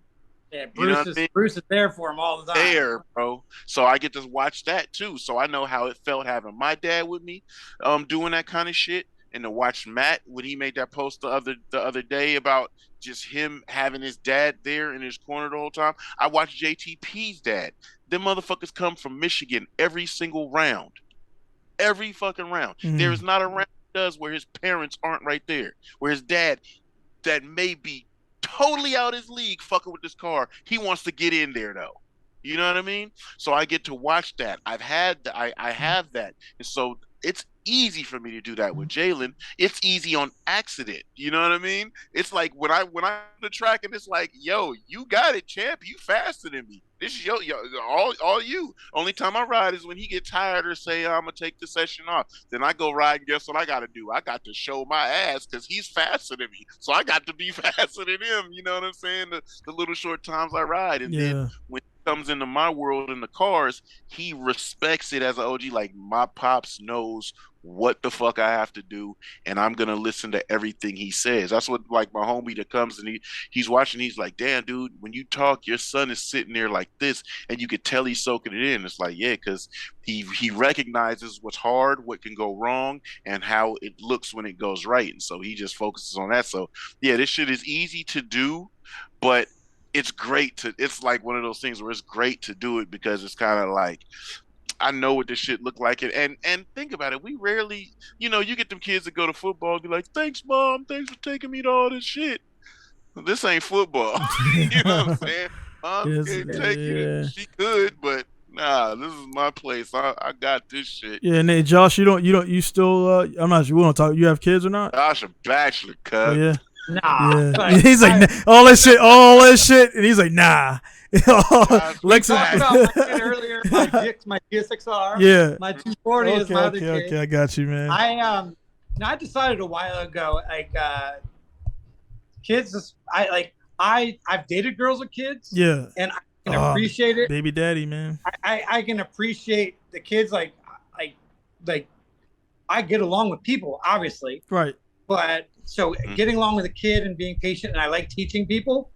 And I probably have at least 50, 60 people in the Bay Area that call me Uncle Josh, because they know if they need to build something for their car, if they break something on their car, if they need a driving technique explained, right. Uncle Josh is always going to be there for them to tell them, hey, this is how you do it. Oh, don't do that dumb shit. Like, yeah. But yeah. I think that because I have trust issues, I've never felt like I found the person I would trust to have kids with. Got you. Oh, man. Lex knows one of the girls I dated for years. Oh yeah, well I know her too. I know her too. Yeah. I know her too. Yeah. That's all. Like that was a long span of time. Yeah, so, because you were like it was that whole situation was because you messaged me and you was like, hey man, if you get a message from this crazy chick, and then she sure enough messaged me, and I didn't. Well, we was talking the same time, and then you guys oh my goodness went south and whatever. I was like, yeah, I remember that one. It was. And I haven't seen her since actually. I haven't heard of her. You know, I think she's. I don't know. Whatever. I don't want to bring her name up. Whatever. But yeah, man. But hey, guys, I do gotta get up. If this is even the all same. right, but well, yeah, we'll just say her name begins with a B. Oh yeah, it does. Yeah. Well, I dated two girls that I've had problems with in the drift scene, and they both had white S13 hatches. Oh, yeah. That's crazy. Yeah. Need to get out of them S chassis. Yeah. Well, hey guys, I gotta run, man. We gotta do this again. We gotta do this again, brother. This was like too natural. This was. I told you. Do it in person. And next year, this time, like it's 3 hours 45 minus a few drop. Well, a bunch of drops. This is our actual normal time, Josh. Me and Lex get on here and we go from gaming to this to that. That's right. When I finish my work, we'll do this shit in person, man. Oh, yeah. We'll be, I'm gonna have my lacrosse kick next time. Yeah, this holding that shit. Apple Valley. Hey guys, we'll play catch at Apple Valley. Yeah. When is that event? In February? February. Yep. Yeah, so I'm getting my shit together for that, and like I say, plane tickets and stuff like that. Because I definitely by this time, I think elections are coming up again, so maybe this Corona bullshit will finally go away fully because we all know it's whatever. Fuck that. And I told my wife, I'm like, dude, unless somebody is standing outside the door here with a fucking AR-15, I'm not putting the mask on, dude.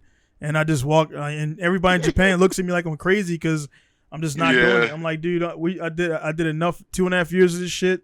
Over it, huh? I'm done, dude. I'm done. I don't want to talk about that dumb shit. But anyway, guys, she's waiting for me outside right now. All right, but yeah, guys, we'll catch up again, man. It's been a great time again, guys. There again. This is great catching up. Yeah, dude. Heck yeah. Dude. And I'll listen to it again tomorrow. Well, I edit. So Josh, I'll send information on the podcast and everything when it airs. Yeah. But yeah, guys I out there. A lot more than just typing to you. Yeah. Mm. Yeah, they get long. But I've guys, done what's it been like 15 years of just typing back and forth, and that's it. Yeah. Essentially, man. We've never even FaceTimed each other. Nothing. Nope. It's just been talking to each other through. But hey, man, speaking on that, like it is. I one thing I hate. Not hate it, but I do get a random, because like all these fucking people on my phone, I get a random like video call from somebody. I'm like, dude, nah, time is not, nah.